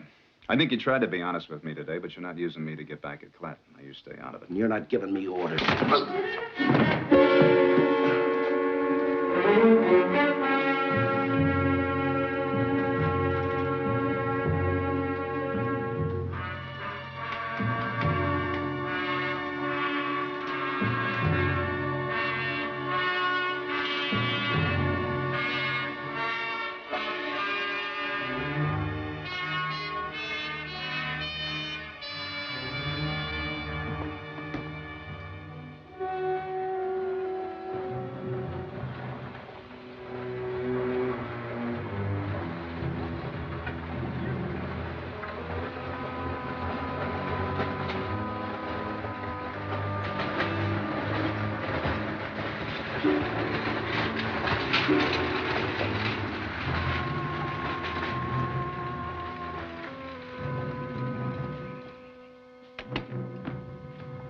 Two wagons, oats and hay. One of them heading for the OK Corral and the other one for the grain and feed yard. Anybody see you? Nope, I was real squirrely. We'll give him a half an hour to unload, and we'll move on the Higgins yard. Old man Clanton in town? I ain't seen him. Well, we'll scatter on patrol. And we'll all meet at the Higgins yard.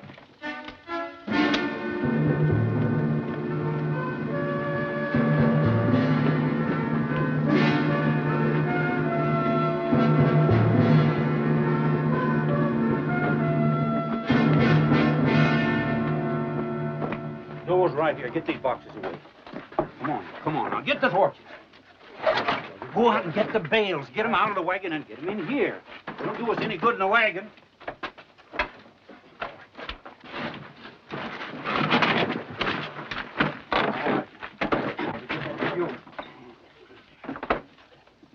Get the stuff down in the mine drift. I never saw so many men doing nothing for so long. Will you hurry up? Now, you tell them to stay in that cache till I send the other boys to spell them. Go on now. Get the stuff in here. On this side. All right, now up and go. That's it. This one next. We gotta match what we had before because that earth is a suspicious god.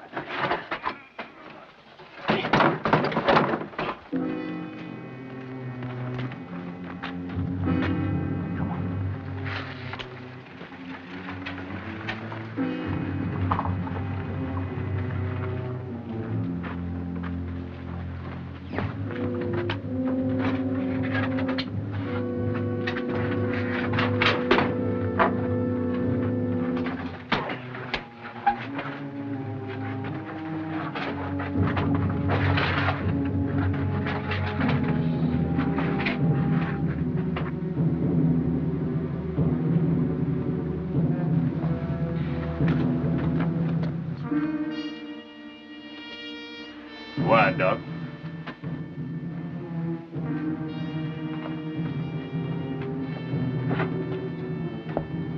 Remember, no shooting. What if Johnny Bean resists? Don't worry, he won't resist.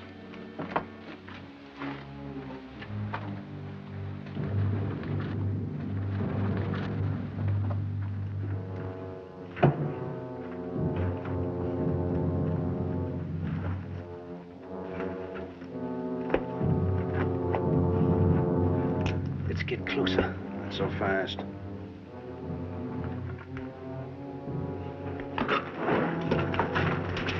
All right, this is Marshall. Come on out of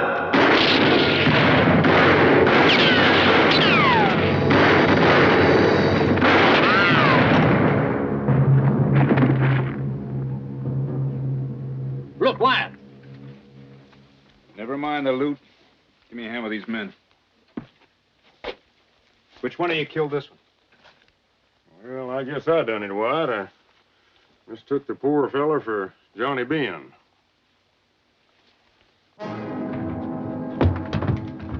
Lift them, Johnny. Light them again.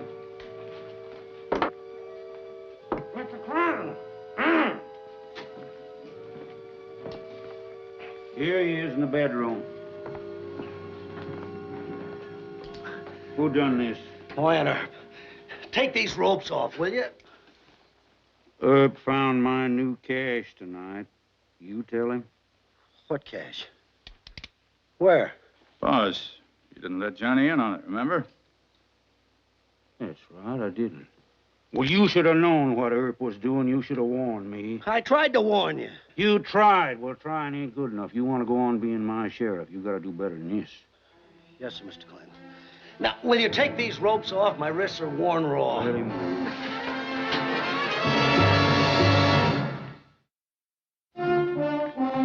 I'll get the boys together, and when I do, I'll find out who tipped my cash. Don't. Now, what do you think you got on me, Earp? Trying to move into Tombstone using the OK Corral to cash the gold and silver you stole from the Mexicans. Now, would I do a thing like that, Marshal? About $70,000 worth and 2 dead gunslingers. I got no gunslingers in Tombstone, and as for $70,000... $70,000 in gold and silver? Ooh, I didn't know there was that much money in the whole territory. Well, then you won't mind if we return it to the legal owners, Senor Garcia and Hernandez. If it says, why not? Well, now, seeing that you're so friendly, suppose we talk about Snaky Jenkins. Jenkins? Well, never heard of him.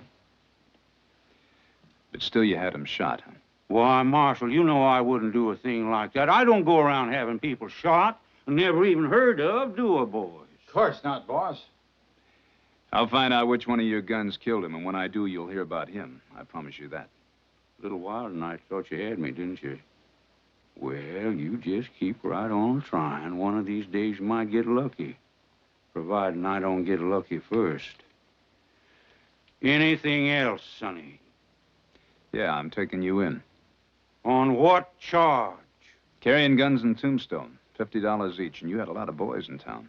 Well, now, wait a minute. I ain't gonna pay for all of them. Well, I think you will.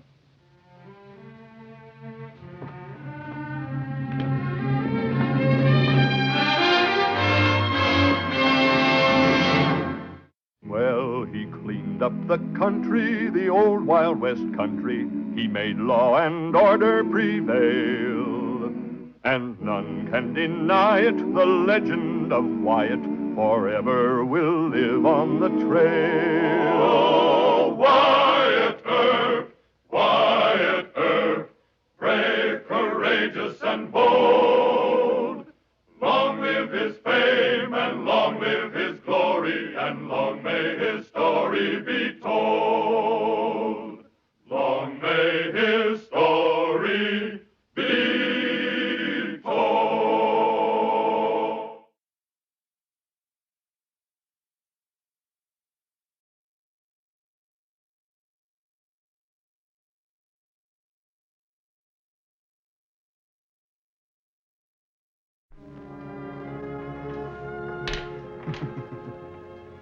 There. Wasn't that a shot? Yes. For a while it was so quiet around here, I thought something was wrong. Think we ought to see what's going on? It's Wyatt Earp's shop. Besides, I just about got this game won. Your play.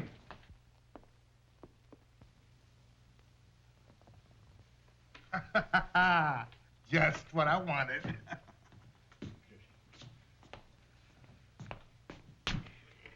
What can I do for you? What is it, mister? I'm Billy Bucket Incorporated. I just been robbed of $50,000 in gold. And I've been murdered.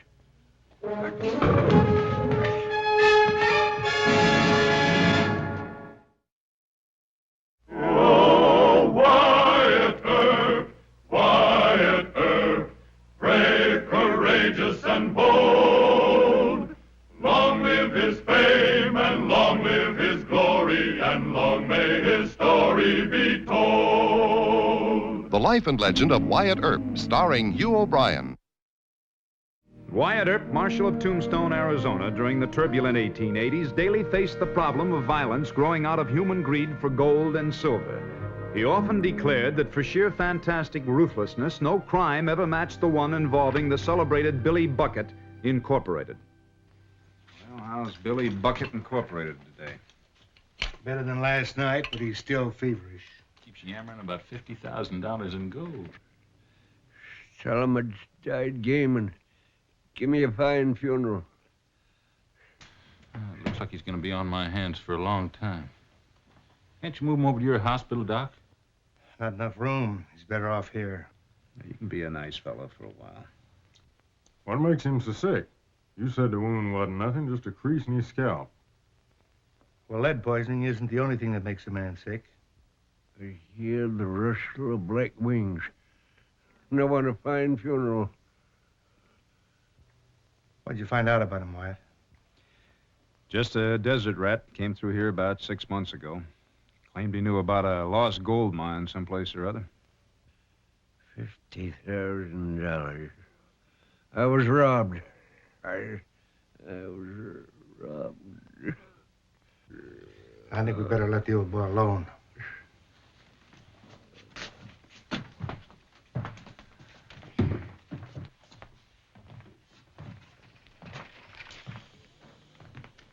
You know, I got a hunch that Mr. Billy Bucket isn't as delirious as he makes out. And what makes you think that? Well, if he had struck gold anywhere around here, everybody in Arizona would know about it. You can't keep things like that a secret. Do you have to be a lawman every minute of the day, Wyatt? Well, now, that's my job. Besides, I think he's plain lying. I say the man's sick, and I'm the doctor. Well, even if you ain't a doctor, I think you're right. Something mighty peculiar about that shooting. Tallest story I ever heard.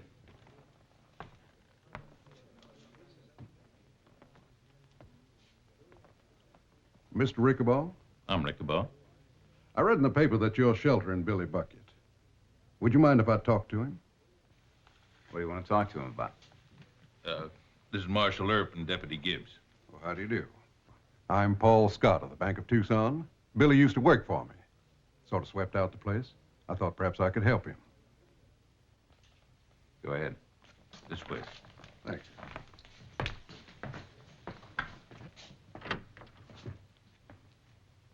Well, old Billy Bucket's got important friends. Banker, no less.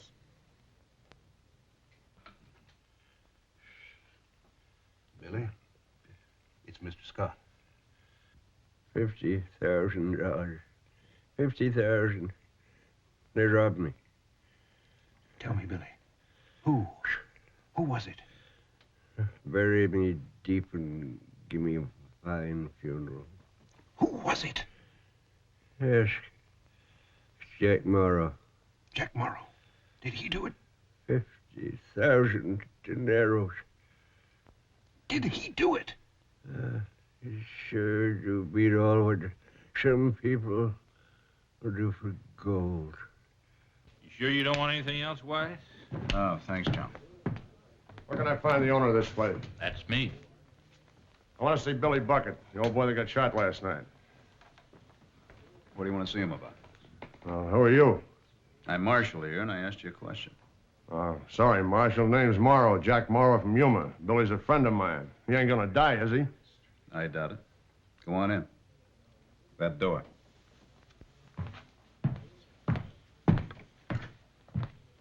Morrow, I want a word with you. You know where to find me.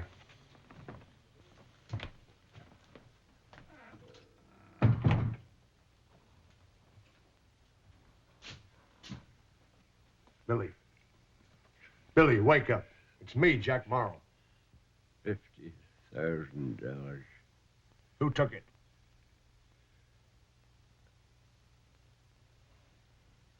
Where's Scott? What about him?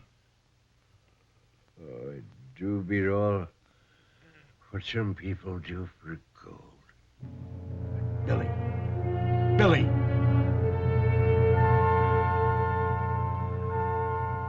Billy Bucket case baffles Wyatt Earp. Gold and gunman still missing. Well, it seems like Dameron ain't never gonna stop riding you in that newspaper of his, Wyatt. Well, we've made Mr. Dameron eat his words before. I think it's time that Billy Bucket and I had a little heart-to-heart talk.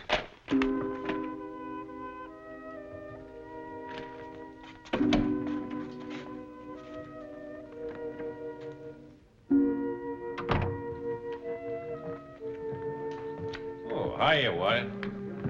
Morning. Any more visitors? Who? Trying to poison me, huh?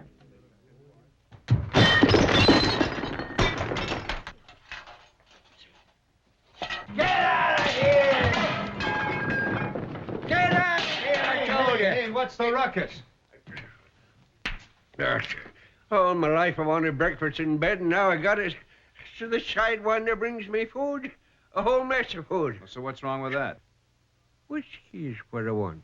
Lots of whiskey. And a great big steak. You still here?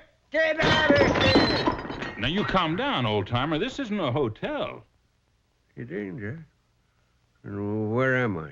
This is the back room of my saloon. My name's Rickabaugh, and this is Marshal Earp. Marshal Earp? Marshal, you're just a fellow I want to see. I was robbed of $50,000. You keep on saying that. How are you carrying the $50,000, Billy? In cash. $50 gold pieces.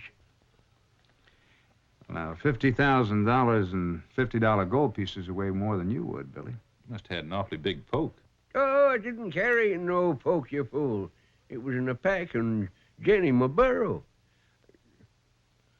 Oh, but now it's all gone. And Billy Bucket Incorporated's gone busted. What do you mean, incorporated? That's me. I'm a corporation. People own stock in the gold I dug up.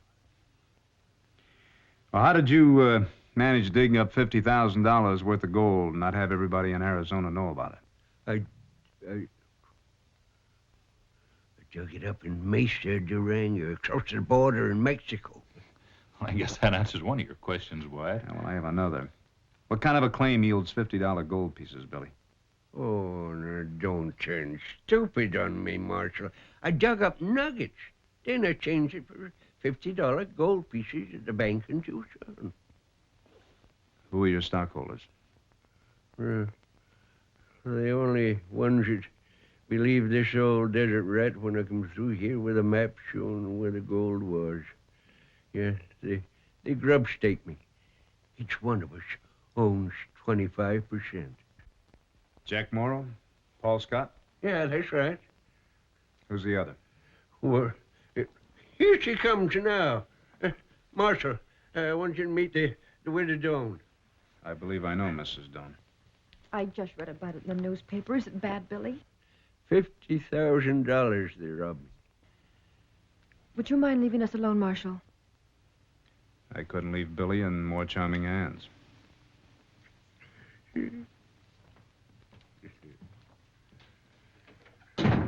Who robbed you, Billy? I did what I promised. I found gold. Who stole it from you? Jack Morrow. Go see him. Get it back. But don't tell him, Marshal. I don't trust him.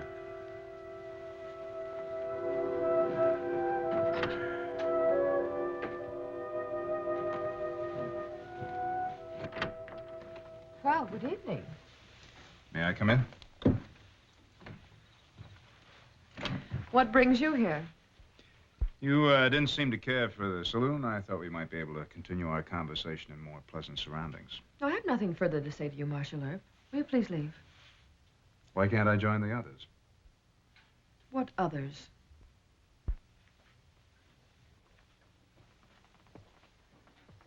Let's make it 5, shall we?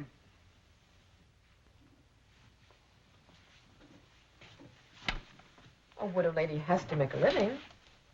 Boys, we've got an added starter, Marshal Earp. Sorry, gentlemen, the game's over. I have some business with Mrs. Doan. I said the game is over.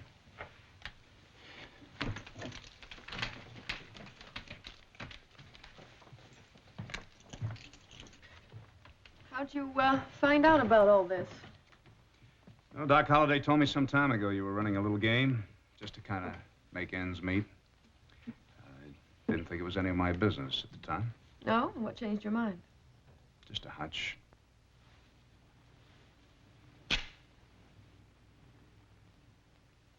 King of spades. Deuce of diamonds. Jack of hearts. 10 of spades. Seems to me you know a little bit too much about marked cards to be strictly on the level yourself, Marshal. Well, I make it my business to keep informed. So you did need money. Enough to cheat at cards.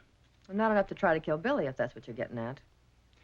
I can't figure out why anybody should want to kill him.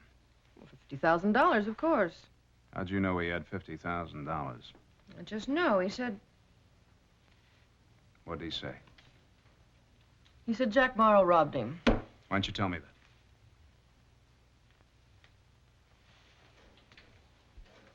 Where can I find Jack Morrow? He's here in a warehouse in town. I'll show you. Just tell me. Oh, no. If he's got the money, I want my share. You know something, Marshal? Billy Bucket doesn't trust you. Now, you know something? I don't trust Billy Bucket either. Now, let's go find Mr. Morrow.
Hanged, you say?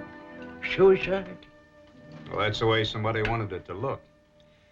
He's hit in the head so hard, he must have been half dead before they strung him up. Now, why would anyone want to do that to poor Jack Morrow? Maybe somebody found Jack Morrow there with a load of gold and took it away from him. But what makes you think old Jack stole the money? Wait a minute. Didn't you tell Mrs. Doane that Jack robbed you? I did? I don't remember. What do you remember? Well, I just remember walking along the street with my brother Jenny, and from the other side of the seat was a shot. Kerpow! Are you sure you were robbed, Billy? That's the only thing I am sure of. Who was it exchanged minted coins for your gold? Mr. Scott, the Tucson banker. Matter of fact, he rode into Tombstone with me last night. And he's the only one that knew about your gold. I sure was. Oh, I do beat all what some people do for gold.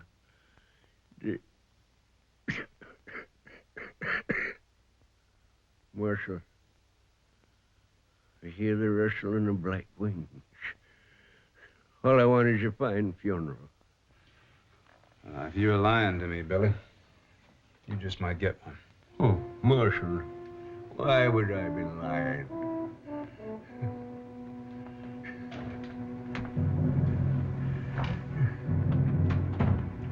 Yes, Marshal, I made that transaction, and I did ride in town with Billy Bucket. Now, what's wrong with that? As far as I know, Mr. Scott, you're the only one of the partners that actually knew that Billy struck gold. And your deduction is that I shot Billy in the alley and then made off with a burro load of gold pieces? Well, that's my general line of thinking. There's only one flaw in your thinking, Marshal. You see, I wasn't the only one that knew that Billy had struck it rich. He had notified us all by letter. Me, Jack Morrow, and the widow Doane. That doesn't clear you, does it? Yes, and I'll tell you why. Billy wanted the division of his bonanza to be the occasion for a celebration. He'd written ahead to reserve a banquet room at the American Hotel. The partners were all to meet him there for a champagne supper. And? I was there. And who else? Jack Morrow was there. You see, Marshal, Jack and I furnished perfect alibis for one another. And Jack Morrow is dead, so that still doesn't clear you. Mrs. Doane didn't show up that night? No. Well, neither did Billy, of course. Jack and I waited for about an hour, and then we left. What time? Between 10 and 11 o'clock. That's when Billy was shot and robbed. All right, that's all for now, Mr. Scott. Just don't leave Tombstone yet. Oh, whatever you say, Marshal. Oh, give my regards to the widow Doane. She's mighty attractive, isn't she? Yes, isn't she? You be careful of her.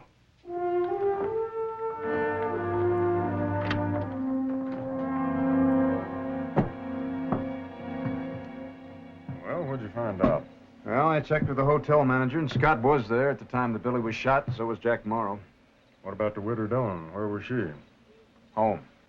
I checked with her neighbors. Widow lady sometimes gets lonesome, you know. Yeah. Let's say that Billy's 3 partners were far away from the spot where he was shot. Well, any one of them could have had an accomplice. Well, that's the 5th ace. I'm gonna go inside and find out what cards Billy's holding.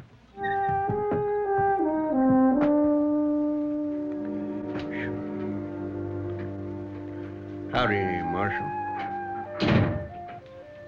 Howdy, Billy. How do you feel today? Oh, mighty poorly. Doc says I get the graveyard call. Well, that's funny. I just talked to Doc an hour ago, and he said you were well enough to get up and move about. You gonna believe that old croaker? Believe me. Mr. Scott said that you were planning on throwing a great big champagne party for all the stockholders that night. You remember that? No, I don't recollect, but it sounds like me. You get $1, spend 90 cents. Live high, wide, and handsome.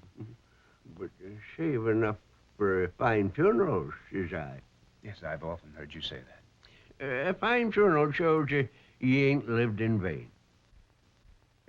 Doggone. Them powder burns, it's like fire. Powder burns? I thought I heard you say that you were shot from across the street. Did I say that? What's you chawing on now, Marshal? How could you get powder burns from across the street, Billy? Well, no. How can a dying man tell just how he was killed? You know, I think you're the biggest liar I ever knew.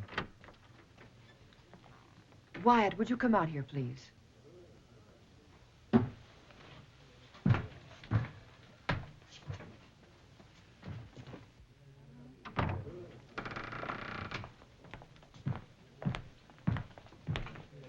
What is it?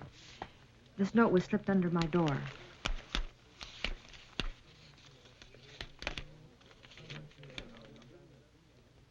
The gold is in the warehouse. If you want to make a deal, be there at 10 o'clock.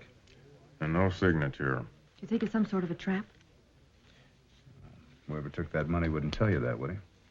Take a have a look around that warehouse. Well, I'm going with you. You're determined not to miss a chance of finding that gold, aren't you? Want me to go along with you? No, you stay here. Don't let anybody in or out of Billy's room. That includes Billy.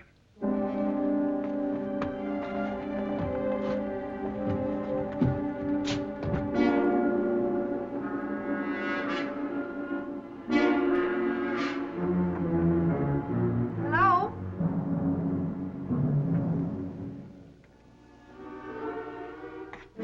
Hello? It's me, Hetty. Hetty Doan.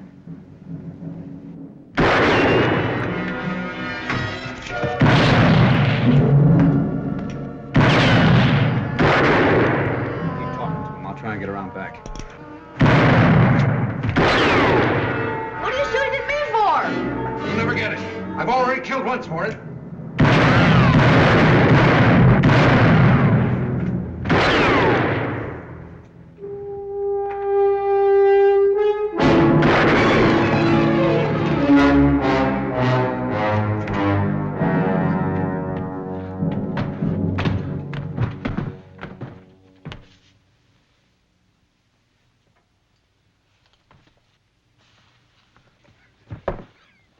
Did you get a note too, Scott? It said that gold was in here, in the Wells Fargo box. Somebody wanted you to do just what you tried to do. Kill Mrs. Doan. Did you kill Morrow? Billy Bucket told me Jack Morrow robbed him. I accused Morrow. We fought.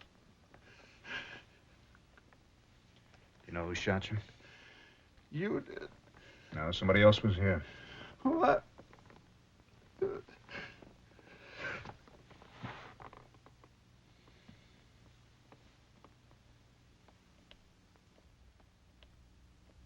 We can't help him now.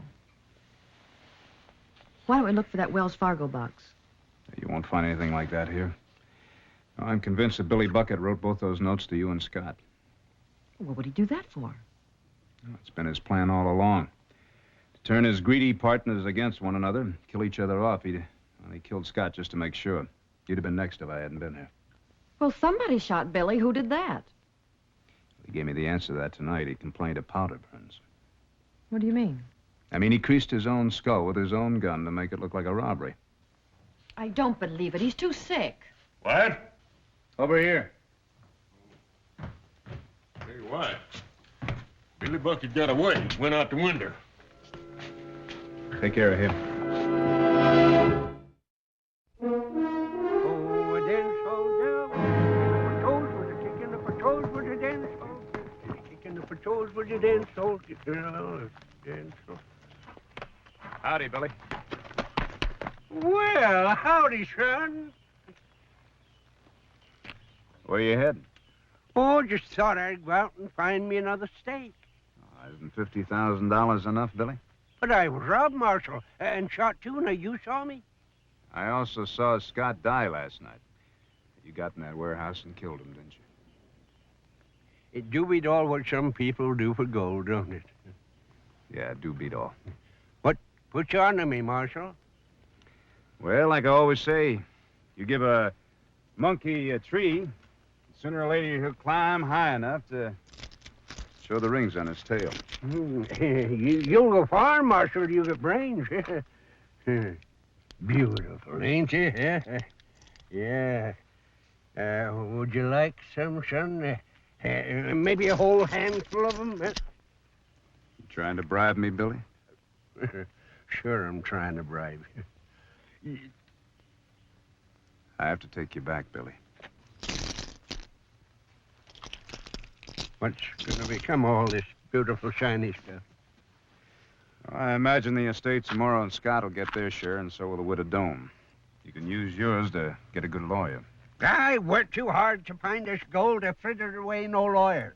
All my life I dreamed of having breakfast in bed. I got that, and the other thing is... I know. The finest funeral that money can buy. There'll be enough for that, Billy. I'll see to it. Thank you, son. You get a big heart.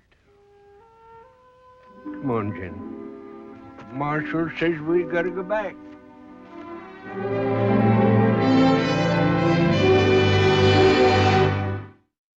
Well, he cleaned up the country, the old Wild West country. He made law and order prevail. And none can deny it, the legend of Wyatt forever will live on the trail. Oh, Wyatt Earp, Wyatt Earp, brave, courageous, and bold. Long live his fame, and long live his glory, and long may his story be told.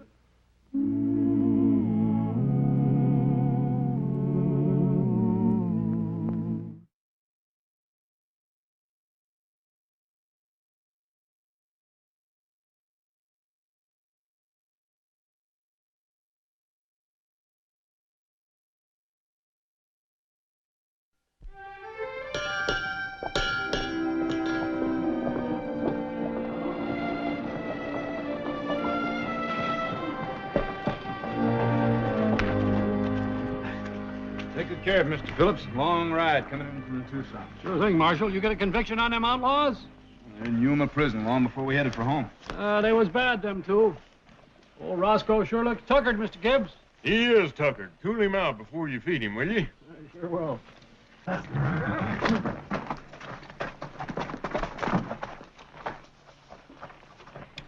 something?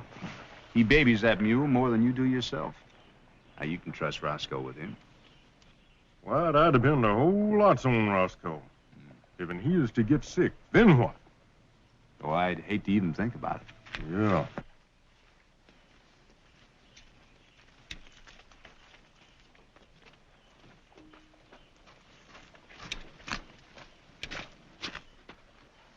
Well, Mr. Dameron, those cowboy friends of yours were convicted. I'd be happy to give a report for your newspaper. I'm not interested, Up. Those cowboys were innocent. And you persecuted half this town at one time or another. Jailing outlaws ain't exactly persecuting. It's just too bad we can't fix editors for telling lies in their newspapers. I've had about all I want from you, Gibbs. Your turn is coming. You try anything with me, Dameron, and I'll squash you like a sow bug. I ain't polite like Wyatt is.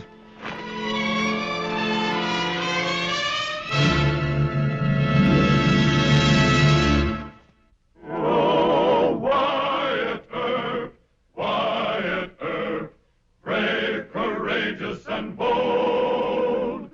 Long live his fame, and long live his glory, and long may his story be told. The Life and Legend of Wyatt Earp, starring Hugh O'Brien.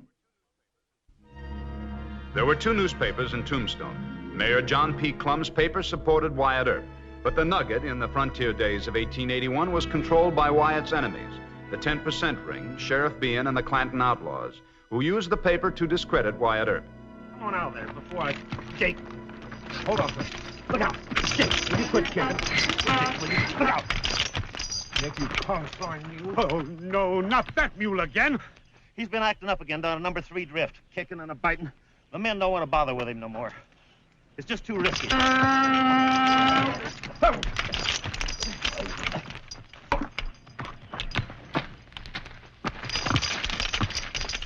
We better put a twist on her nose. There's no use wasting any more time with him. Take the harness off him and turn him loose. Don't do that, please, Mr. Morgan. Please, what, Ollie? I'll give you $2 for him. What do you want him for, boy? Well, me and Pa can use him for prospecting. Ah, no, that mule's no good. Me and Pa can handle him. Here's the $2 I got saved up. He'll hurt you, boy. No, he won't. Honest. And Pa needs him, Mr. Morgan. All right. But if you're lying, you know what your pa'll do to you. It's happened before. Why, sure. Then can I have Jake? You can have him. But you take that mule straight home, and don't you go near him till your pa gets back. Why, sure. I know Jake. He's awful mean. Here's the $2. Now remember your promise, Ollie. You let your pa handle Jake. Yes, sir, Mr. Morgan. And thanks. Come on, Jake.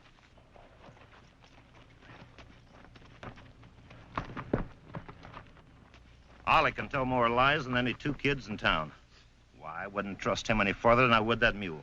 I know, but somehow a bad boy never gets hurt. His old man isn't a bad sort. If he can handle Jake, we've done him a favor. Yeah, I guess you're right. Jake! Jake, come back! Jake! Jake, come back, Jake!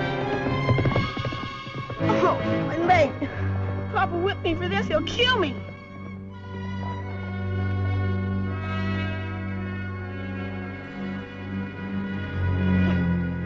My leg is bleeding awful. Mr. Phillips! Mr. Phillips! Help, Mr. Phillips! Ollie, what's wrong?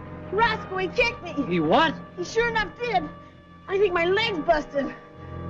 Will you stay right here? I'll get Dr. Goodfellow.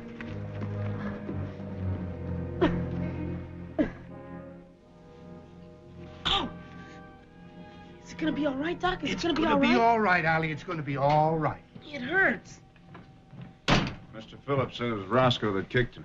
Well, some animal kicked him. He's got a cracked shin bone. It was Roscoe, your mule. Did you twist his tail?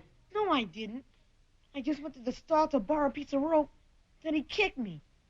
Well, that don't sound like Roscoe. No, it doesn't. You sure, son? Well, I don't know who kicked me, don't I? Now, hold on, Ollie. Hold on. You can argue about this after I get a cast on his leg. Well, it was Roscoe. You got no right to accuse my mule, Later, boy. Mr. Gibbs, you go back on patrol. Well, all right. But Roscoe don't never kick without a good reason. Doc, I'll give you a hand with that cast. Yeah, the plaster of Paris is in the cabinet. She's got a bad cut here. We're going to have to work around it. Am I gonna die of blood poisoning? No, Ollie, you're not going to die of anything. Now, lie down. Mr. Herb? Yeah? If I'm unconscious when my pop comes home, will you explain to him just how it happened? I'll explain to him the way you say it happened. Hand me that can of ether, will you, Ryan? Ether? What's that for? Now, never mind, Ollie. It won't hurt a bit. You won't feel a thing.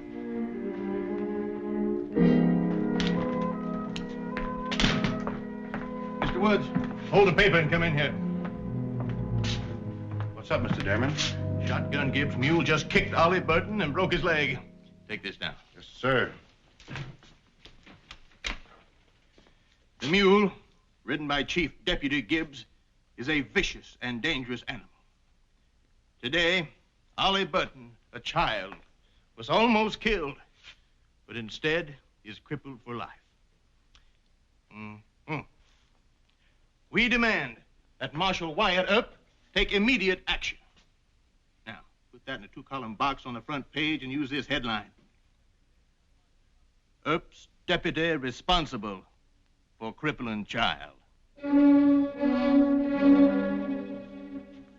Well, Ollie ain't crippled, and we only got his word for it that Roscoe done it. Calm down, will you? Well, I'm gonna go over there and fix that nugget editor right now. Mr. Gibbs. Look, this is just the kind of reporting that Mr. Clum likes to catch the nugget printing. Mr. Clum is going to fix him in his paper. Mr. Clum? Well, how do you think Roscoe feels about it? Mr. Gibbs, Roscoe is a mule, and he doesn't read newspapers. But he'll know it if folks is turned against him. Well, beating up on Dameron isn't going to change anything. Oh, that drunken fool has done it again. He's stuck his chin way out this time. Mr. Gibbs is mighty upset. I darn sure am. Well, you've got every reason to be, Mr. Gibbs. Oh, I got a complete statement from Dr. Goodfellow on the extent of the injuries that Ollie Burton suffered. Crippled child, indeed. Why, that boy's no more than a tough little hoodlum. I wouldn't believe him on an oath. And why do you say that? Why, you know that boy's a hoodlum. No, I don't. He acts more scared than he does tough. Hasn't got a mother. His father's hardly ever home, and when he is, he treats him too rough. Not rough enough, you mean. Mr. Gibbs, what I want from you is a statement denying that Roscoe is vicious. Vicious? Why, that mule's so gentle he's sickening. Well, Ollie works as a water boy out at the Tough Nut Mine. I'll take a ride out there in the morning, talk to the foreman. Fine, but my paper goes to press at midnight, Wyatt. As soon as I can get on the street, I'm going to be calling Dameron a liar and a fool. You want my statement about Roscoe's character? You go right ahead, Mr. Gibbs. Wilson, ever since I knowed that mule, he's had a heart of pure gold. Mr. Woods! Mr. Woods! Yes, sir. Listen to this. I'll read you. We have caught the nugget lying again. This happens so often that the readers of this paper may question its value as news. But Dameron has attacked an innocent mule. This is a new law, even for the nugget. There is deliberate lying slander in every sentence of the nugget story. All right. The nugget is going to demand that Gibbs' mule be destroyed. Forthwith. Take this down.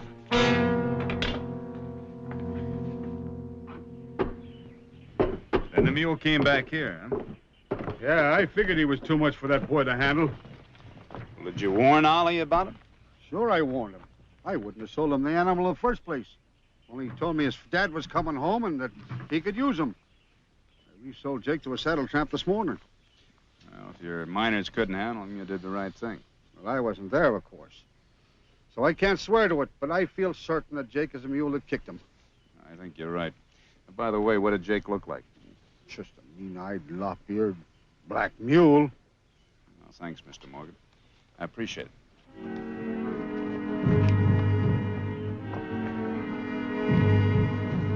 So long, Marshal.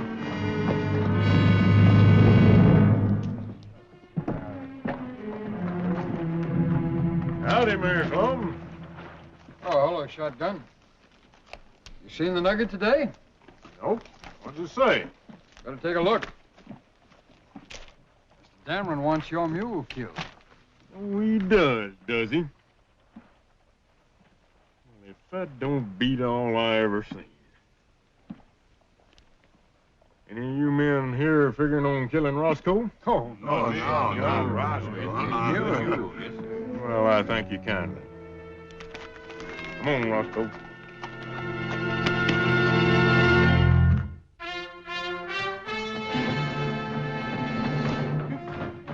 You get out of here. Both of you.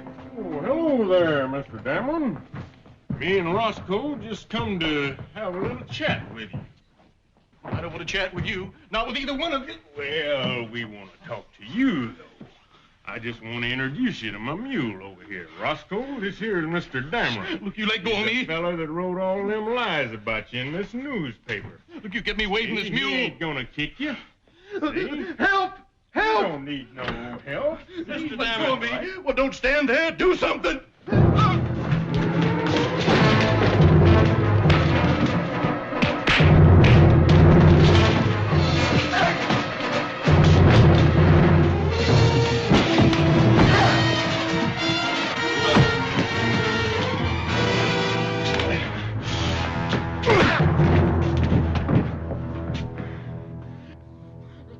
I'll put you in jail for this. I'll sue you. Well, you sue your head off. But don't you put no more dirty lies in that newspaper of yours about Roscoe.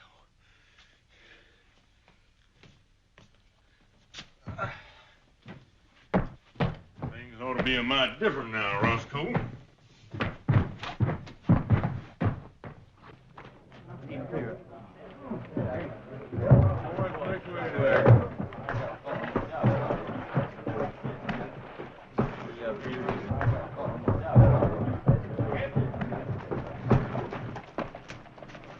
Mr. Gibbs, what were you doing in there with Roscoe? Well, sir, I'll tell you just how it happened. Marshal, I want this man arrested. He beat up my printers and wrecked my property. Is that true? Well, yeah. Let's take a little trip over to the jail. All right, sir.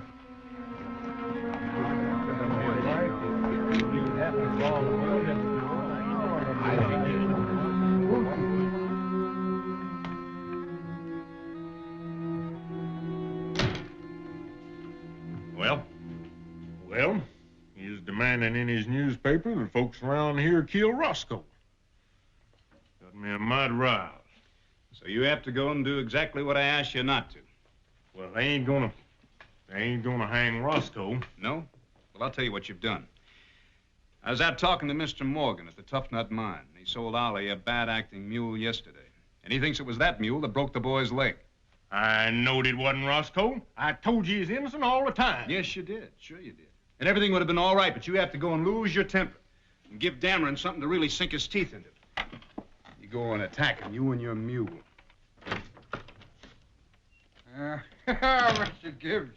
Great work, sir. Great work. I want a full account. You're a big help, too. I know what's the matter with you, why? Dameron had it coming to him, and from all I hear, why, Mr. Gibbs, you did a pretty good job, boy. I'm proud of you, boy. I'm proud of you. Well, Wyatt ain't. He thinks I done wrong. Because now we have to try and find the other mule. Maybe you'd like to put up bond for Mr. Gibbs, $25. I'll be glad to, Wyatt. $25. What are the mules? The guilty one. Thanks to your editorials and shotgun's temper, Dameron can magnify this into a major attack. Now we have to stop our really important work to try and prove that a mule by the name of Roscoe didn't kick Ollie and a mule by the name of Jake did. You think you can prove it? Maybe. If we get Ollie to tell the truth, it might save us a trip after Jake.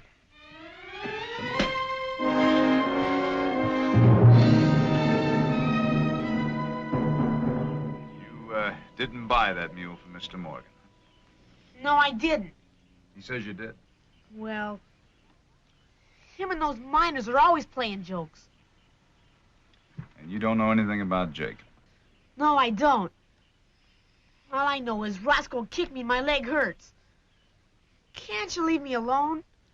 Land's sake, Marshal, quit pestering the boy. My pop will be home tonight, maybe.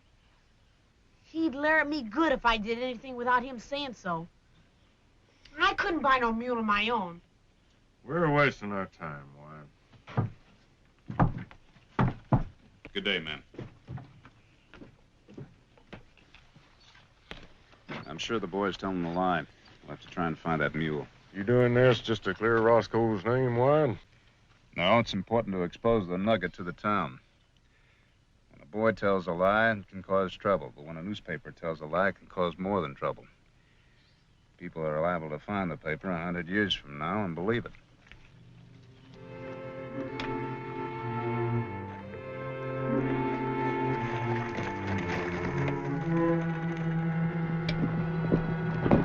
Howdy, Mr. Morgan. Howdy, Marshal. We're going after that mule you sold at that saddle camp this morning. Well, he's got about a 3 to 4 hour start on you. Which way was he heading? He was heading south on the border trail. Thank you.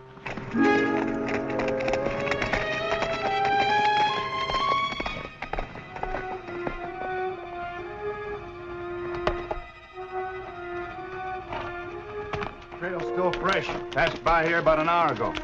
We'd like to find him before sundown. Ow, that stinks. Well, it's better than having an infection in that cut. Oh, look, Ollie, here's your paw. What's the matter with Ollie? Got kicked by a mule. It was Mr. Shotgun Gibbs' mule, Pop. He broke my leg. Oh, he did he? We're not sure of that, Burton. Oh, he's just trying to make excuses for Roscoe, Pop. He attacked me. Yes, everybody's read about it. It's all in the Nugget. Mr. Dameron is an alcoholic liar, and his newspaper is worse. Now, the boy's going to be all right. Why are you sticking up for Gibbs and his mule? Roscoe attacked me on purpose, Pop. That'll do. If you want my advice, you let the matter drop. Well, now, his leg's broke, ain't it? And he's my boy, ain't he? Yes, and next to Dameron, he tells the biggest whoppers in Tombstone. I'll look in on Ollie tomorrow. Good day, sir. I'll get the paper and you can read it for yourself. You telling me the truth, boy? Why, Pop? Cross my heart and hope to die. Oh, I don't have nothing against Mr. Gibbs. Only his mean old mule Roscoe. Here's the Nugget, Zach. If it's in the paper, I reckon it must be so, just like Ollie tells it. Let me see what Dameron says. Oh, much obliged for taking care of the boy, Martha. Right neighborly. Does it hurt much, son? Oh, a lot.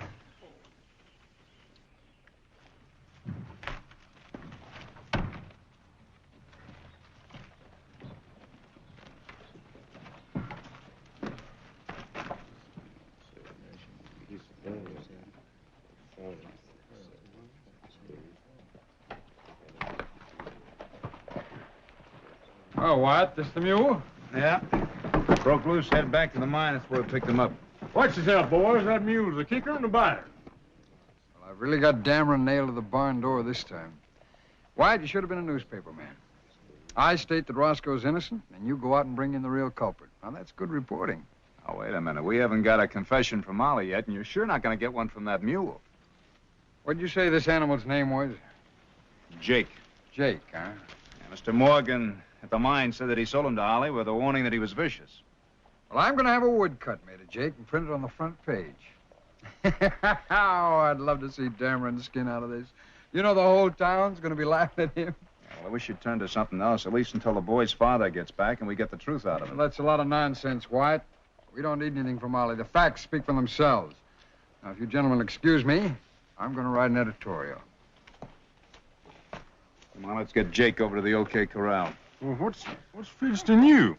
You done cleared Roscoe's name, ain't we? Mr. Clum never knows when to quit. Well, Roscoe ought to have the whole truth printed about him. Mr. Gibbs, I have told you that Roscoe doesn't give a hang about what the Nugget says about him. A mule is libel proof. You can't slander a mule. Well, Roscoe has feelings. All right. All right, then. Roscoe has helped save American journalism. The Nugget hangs its head in shame. That make you happy? Come on, Jake. Well, you hear that, Roscoe? You've done whooped the Nugget. Now. Just don't go getting uppity and big-headed about it. Just mind your manners.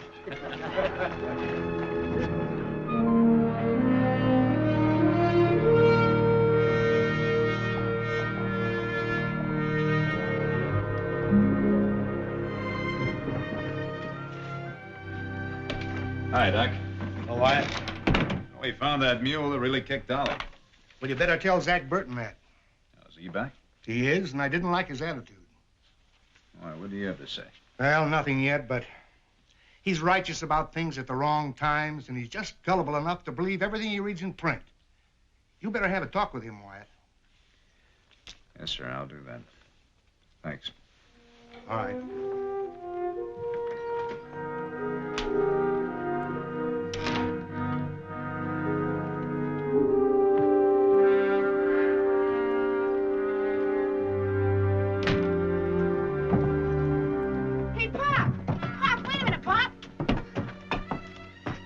shoot Roscoe, Pop? The Nugget says he's vicious and should be destroyed. I reckon that's my job. I'm your pa.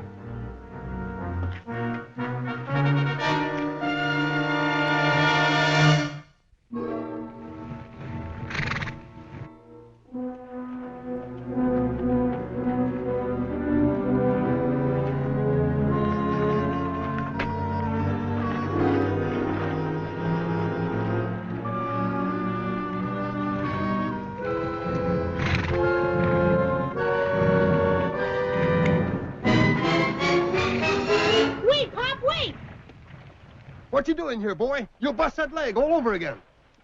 It wasn't Roscoe that done it, Pop. I told a whopper. A mule named Jake done it. Oh, sure. Please, Pop, you gotta believe me. It ain't fair to kill Roscoe for something that Jake done.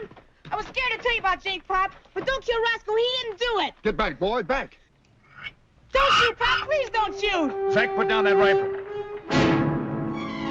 That mule's got to be killed, Marshal. I said put down that rifle. I just heard Ollie tell you that Roscoe didn't kick and break his leg. Well, don't pay him no mind. The paper said that Roscoe done it. Don't you think I can read? You see what happens, Ollie? You tell a lie and get the whole town believing it. Now you want to tell the truth and nobody will believe you. I don't care if you wallow me, Pop. Roscoe didn't do it. Well, what about the newspaper? They made up all that stuff themselves. Isn't that right, Ollie? Yes, sir. Mr. Burton, your boy told a lie, and the whole town's up in arms about it. That's only a mule, but if you'd have killed Roscoe, you'd have started something bigger that nobody could have stopped. I didn't mean to cause that much trouble. You get home. Do I get a licking? You get what you got coming. Now get!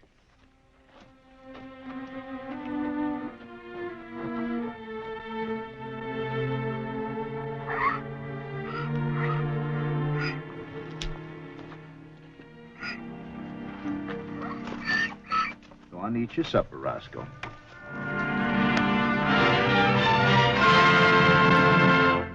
Well, he cleaned up the country, the old Wild West country. He made law and order prevail. And none can deny it, the legend of Wyatt forever will live on the trail. Oh, Wyatt Earp, brave, courageous, and bold. Long live his fame, and long live his glory, and long may his story be told. Long may his story be told.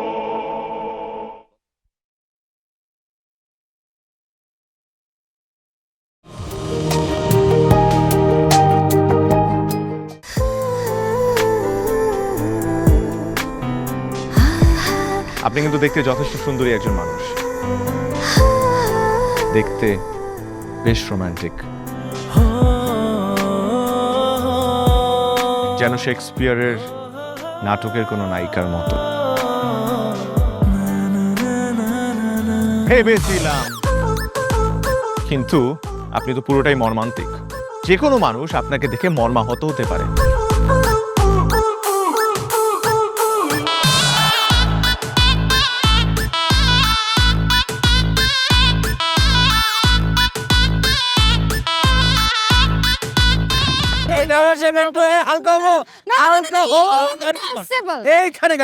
আমার হালকা হতে 1 মাস সময় লেগেছে। আপনার 1 মাস সময় লাগে? আমার হালকা হতে তো 1 মিনিট লাগে।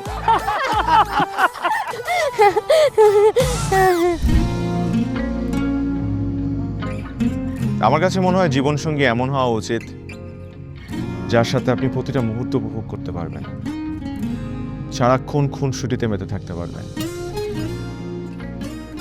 এবং তার মনে এমনভাবে বসবাস করবেন যে আপনার দিকে সে একটাবার তাকালেই বলে দিতে পারবে যে তার বেঁচে থাকার কারণই আপনি। পথে চলতে চলতে, কথা বলতে বলতে, কখন যেন হলে আমার। জানি গল্পে গল্পে মিশে অল্পে অল্পে আমিও হয়ে গেছি তোমার। ছোট ছোট ভুল ফুটে হলো ফুল যে তোমাকে পেলাম গুটি গুটি পায়ে স্বপ্নের নাই আমি ভেসে গেলাম। আপনি কি মনে করেছেন একজন মানুষ আমার জীবন থেকে চলে গিয়েছে এবং আপনি সেই সুযোগটা কাজে লাগিয়ে আপনার ফিলিংসগুলো আমার কাছে এক্সপ্রেস করবেন আর আমি সেটা হ্যাপিলি অ্যাকসেপ্ট করে নিব? এই হচ্ছে আপনার বন্ধুত্বের নমুনা? রোদের পাখি তোর শহরে আমার মনের স্বপ্ন ঘিরে ওরে পাখি ওরে সারাক্ষণ তোর শহরে বৃষ্টি হলে ভিজে আমার মন।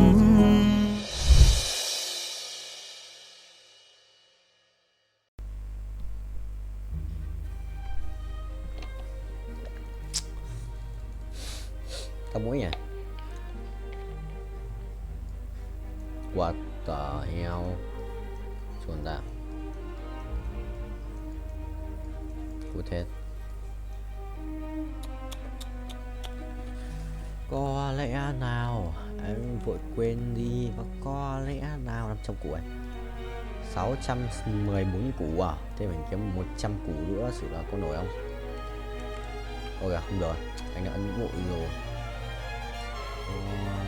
62 triệu này. 62 triệu rồi. Cũng một lần quay được gần 100 củ ấy. 100 củ không? Mình quay được 400 lap à? Được. 400 lap phải được 100 củ.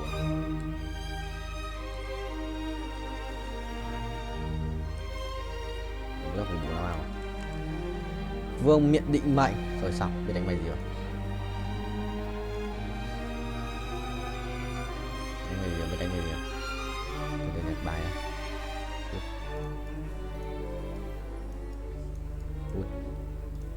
Có lẽ nào em vội quên đi và có lẽ nào quên đi có lẽ nào anh trong tâm trí em.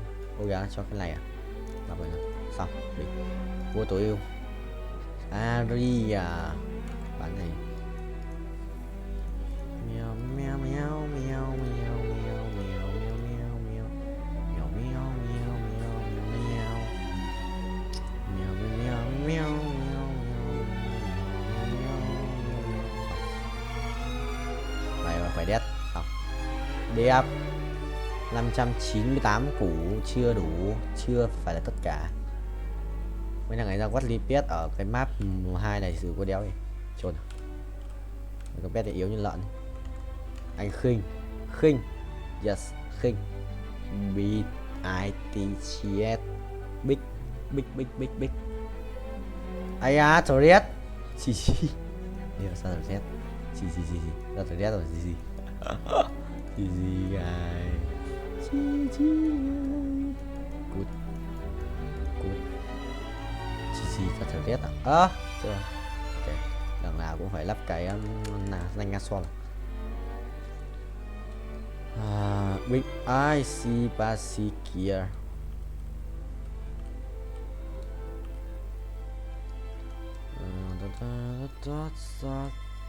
Ủa? Trôn bố. Hiếu béo đang playing Space War. Cái gì vậy?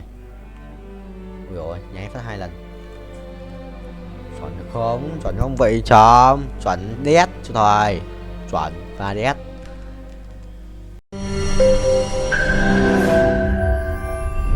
তোমাকে 15 লাখ টাকাই দিতে হবে। তুমি যদি দিতে না পারো তোমার বাবাকে কল দাও। তোমার যত জমি জিরাত বাড়িতে যা যা আছে এগুলো বেচা হইলেও তোমরা আমাদের টাকা পাই পাই করে শোধ করবা।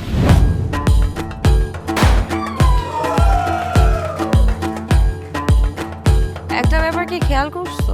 শহরে কিন্তু দুইটা রূপ, রাতের এক রূপ, দিনের আর এক রূপ। বেঁধেছি ঘর হৃদয়ের পর গাঢ় সবুজ ওই গহীন বনে। আরে ব্রো, সবসময় চিল থাকতে হবে, কিচ্ছু মাথায় নেওয়া যাবে না। ভালোবাসা হচ্ছে একজন আরেকজনের উপর ভরসা করে, একজন আরেকজনের হাতের উপর হাত রেখে এই জীবনটা কাটিয়ে দেয়। কিছু মানুষ এই রাত জেগে থাকে আর টাকার বিনিময়ে সুখ খোঁজে। বসুন। এখন তো সিরিয়াস হওয়া উচিত, তাই না? আমি তো কোথাও যাচ্ছি না পার্টি করতে। তুমি কেন যাচ্ছ? কেন বন্ধ করতে পারতেছো না বলো তো?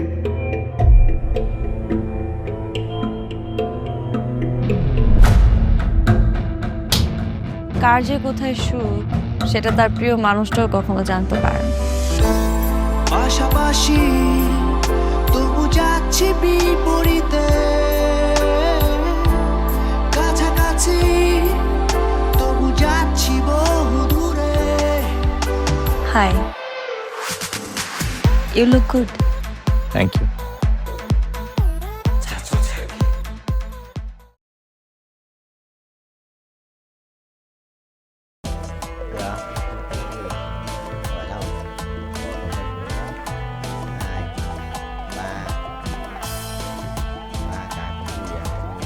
Viên Bình bao nhiêu? 5 m, ủa 50%. 35 m. Chịu thua em rồi. Mọi ngày giữa đêm tối. Chuẩn không? Ui, ra với bia này, độc dược à? Thôi cút. Không quan trọng, vụ nổ lớn. Bình sẽ sẵn bài tử thần mà. Điều hiểu sẽ sẵn bài. Chưa chạm đất, trải thải cái đường đâu mà chạm chứ. Là thế rồi. Đang xuống rồi, đang vòng xuống rồi, đang vòng xuống. Đang số sự binh sinh linh không? 3, 2, 1. Perfect một lần này. Đấy, kiếm 15 lần perfect không? 100 lần perfect thì đã ăn 6 triệu. Ơ. Nhờ 7 triệu. Mình cần 50 thôi, đã được 5 củ rồi. 7 củ là bình thường. Chuẩn rồi. Đấy á, đón thêm một nhịp. Đón thêm một nhịp vào mình rồi.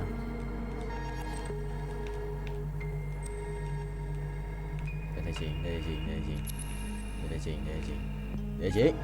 Ok. Không được.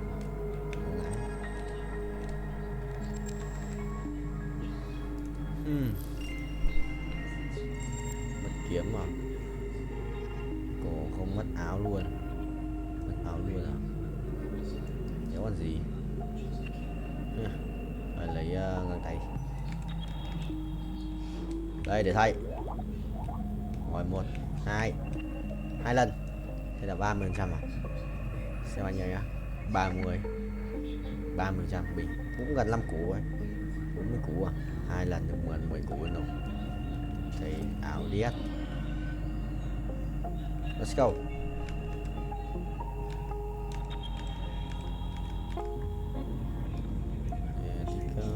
Let it go.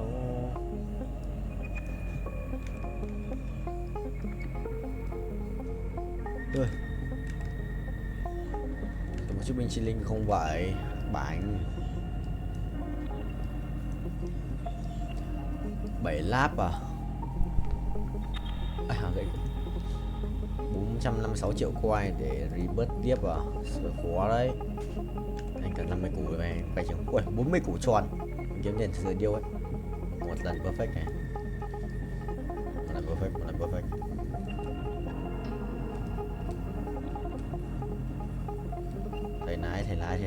Thầy lái. ভালোবাসা সুন্দর, ভালোবাসাও সুন্দর। মানুষ নিজের অজান্তেই ভালোবেসে ফেলে।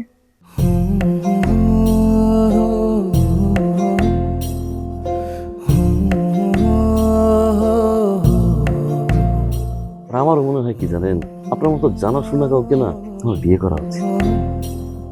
এটা কি উপলক্ষে? ম্যাডাম, ফুলটা গ্রহণ করুন, তারপরে বলতেছি। ভোটার আইডি কার্ডে যার স্বাক্ষরের জায়গায় টিপসই দেয়, এখানে কেউ ডাক্তার। এই দুইজনের মধ্যে যে আগে ম্যাডামের মন জয় করতে পারবে, ম্যাডাম তার। একদিন না দেখলে তোমায় বন্ধু আন্ধার লাগে সব, তোমার এই প্রেমে এমনই টান। রোগীদের তো ডক্টরের কাছে আসলে ব্যথা কমে যায়, আপনি তো উল্টো বলবেন। আপনি কি একটু উল্টা? তোমায় ছাড়িয়া যাব মরিয়া, তোমায় ছাড়িয়া যাব মরিয়া, যেও না বন্ধু আমার, ভুলিয়া। আমার আমার মনে হয় আমার সমস্যা কপালে। ম্যাডাম আমার কপালে নেই, আমার কপালে আছে দাগ।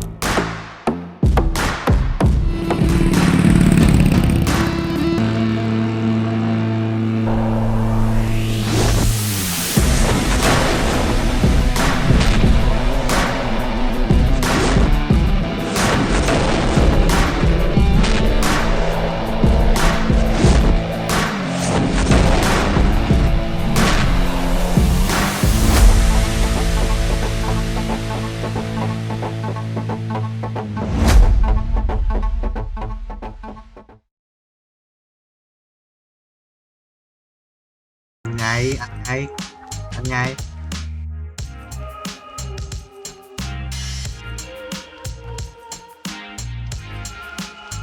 Wow, Hiếu Khôi, Hiếu Béo, tao mày. Phỏng vấn xong gì? Dương áo Dương về quê. Không, Dương về quê gì? Ai cho về quê cho nước vào trong. Ai đi ăn lỗ ấy. Thằng Dương đi ăn lỗ ấy.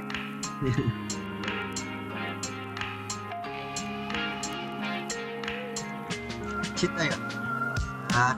Cộng một chít đây à? Cộng một chít đây là đâu? 5 người mà, chủ đề Hiếu Béo rồi đó, quên rồi. Đó. Yes. 200 một.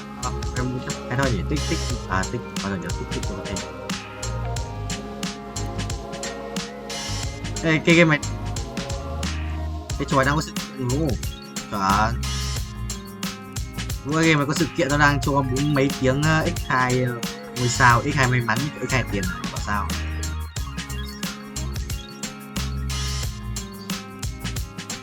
Gà lúc cộng một lúc anh không sẵn sàng vào trận này. Từ chối anh đau hàm.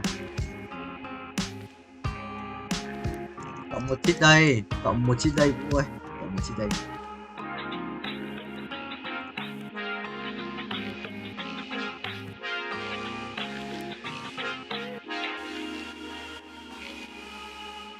Yes, mình một chút vua cao ấy, vua cao chắc là khoái lưng mấy vua à? Tin này anh tin.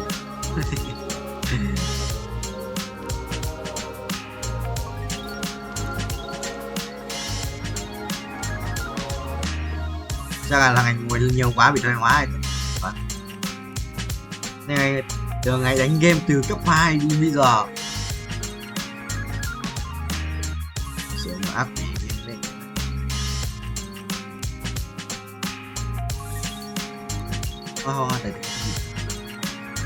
Yes sir, bút này tí được lắp tiếp theo 200 củ 300 củ vào đây rồi, sắp reverse nữa rồi, một reverse nữa xong bay cái chậm ấy, chôn đấy.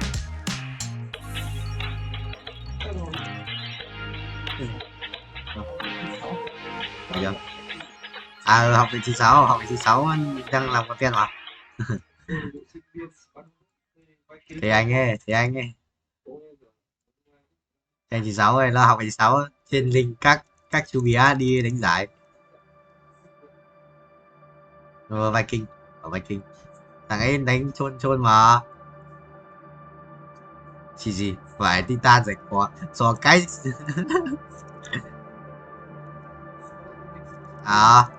thằng ấy sự kinh ấy.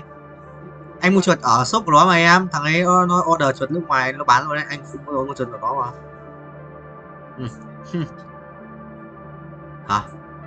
Chuột xịn, chuột 7 lít, chuột nói chung là chuột xịn nhất trong tầm giá một củ rồi.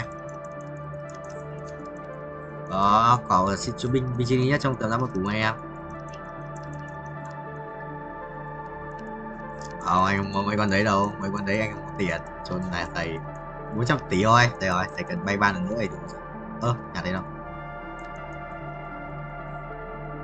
Có chứ sao không? Đây, mở trứng em ơi. Thôi à? Không biết. Chó à? Mà đã có chửi đi không? Anh ra con thờ rét rồi này, nó bắt anh đánh định mệnh đúng rồi. Trời ơi, nó bắt ra thờ rét với con Afe à? Tôi xóa này đó.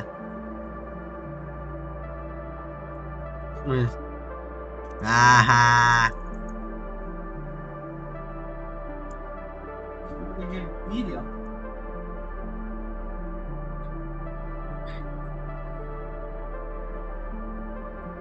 Con thầy vợ bạn gái cơ quan. Gái cơ quan. Gái thế là là vậy. Cảm ơn Tuấn. Con thầy bạn gái thế là gì.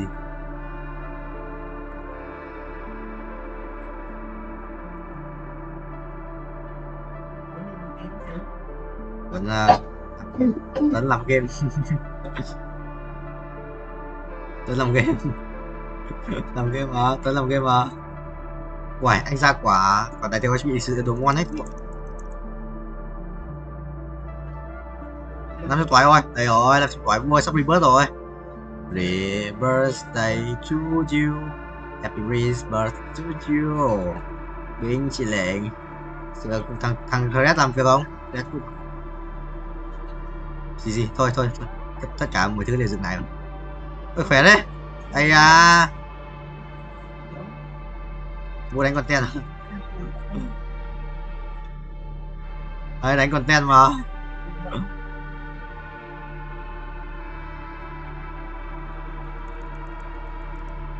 Cầm cái tên lửa bay sự nhanh ấy. Một tháng 4 tuần tròn bền.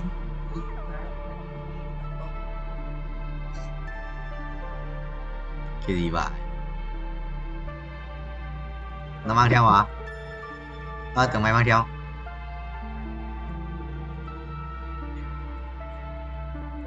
Tự động chuyển hóa bản đấu. Rồi xong. Ui tao oan rồi. Mày đi. Mày đi, tao oan rồi, tao oan rồi, mày đi.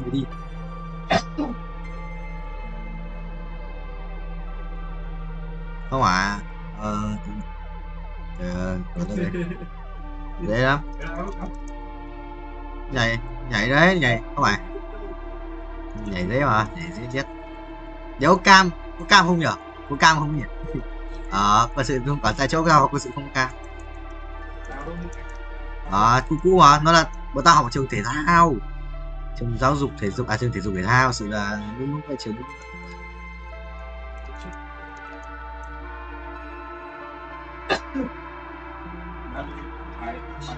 Nó đang ẩn danh. Sorry broccoli, tôi lỡ nhảy. đang ẩn danh thế gì. Bảo là sau trận chung kết tôi trả nợ gì chứ. Giờ đang mua đá bóng nữa, sự bị chi linh ấy.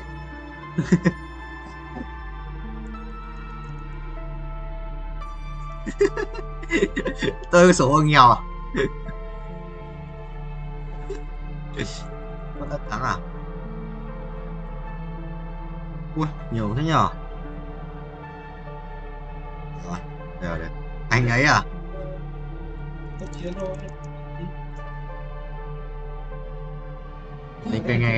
Anh ấy vẫn học ở đấy à? Lại ra hay sao ấy? Nó đánh đi quy rất mà. Đánh đi quy chiến tướng rồi sao ấy?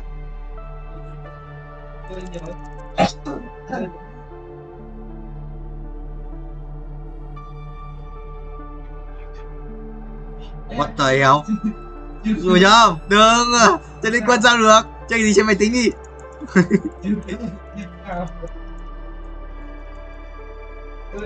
Được, là làm sự khoan.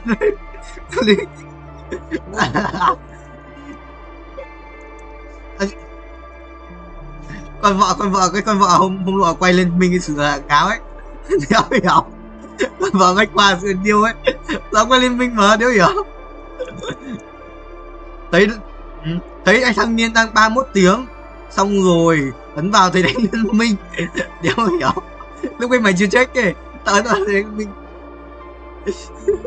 Đéo hiểu. Trôn mà, con vợ trôn cho chịu được.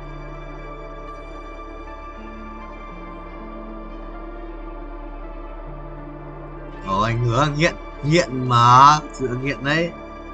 Đam mê.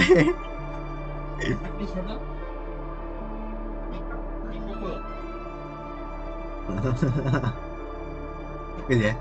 Cái gì? Nhưng mà cái gì ấy? Anh nói cái gì? Không, cái thằng mày biết cùng tao đợt lộ.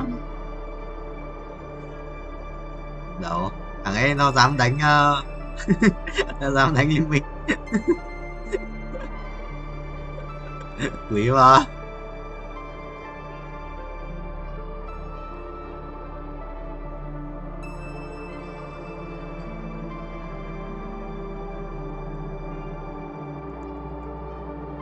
Có thấy không? Nó để bao nhiêu? Nó để xịn à? Nó để xịn à? What? À, chắc là nó xét thế. Nó xét thế cho mượt thế, cho vít mượt. Thằng Vũ quay tên lỏ mà. 2 tiếng 6 ghi. Gì? Ui, anh đi bớt Vũ ơi. Anh bay trên trời Vũ ơi. Anh sử dụng bay trời anh đến đây super xe. Đi bớt lèo ba. Quay lọ đéo gì đấy. Vũ, anh bay siêu thấp Vũ ơi. Anh đi bớt sang bay siêu thấp này. Bớt sang bay siêu thấp mà. Anh sử dụng yếu rồi Vũ. Được anh chạy.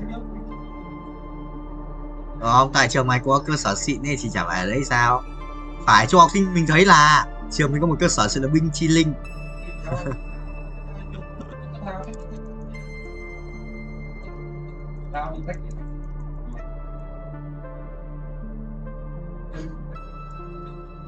Lộ mà.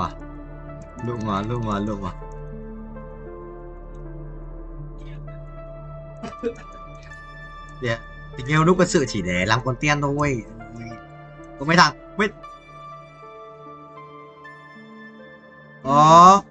đợt tao đi ấy, đợt tao đi 2 đứa mà đang quân sự đấy là 2 đứa trong cái group content của trường mà thì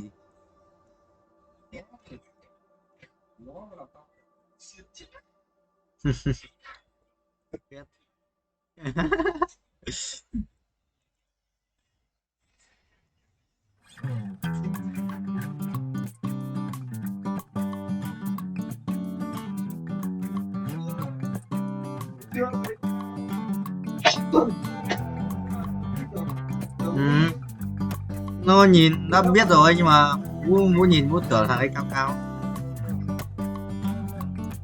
Nó tóc xù mà, thằng ấy tóc xù thực sự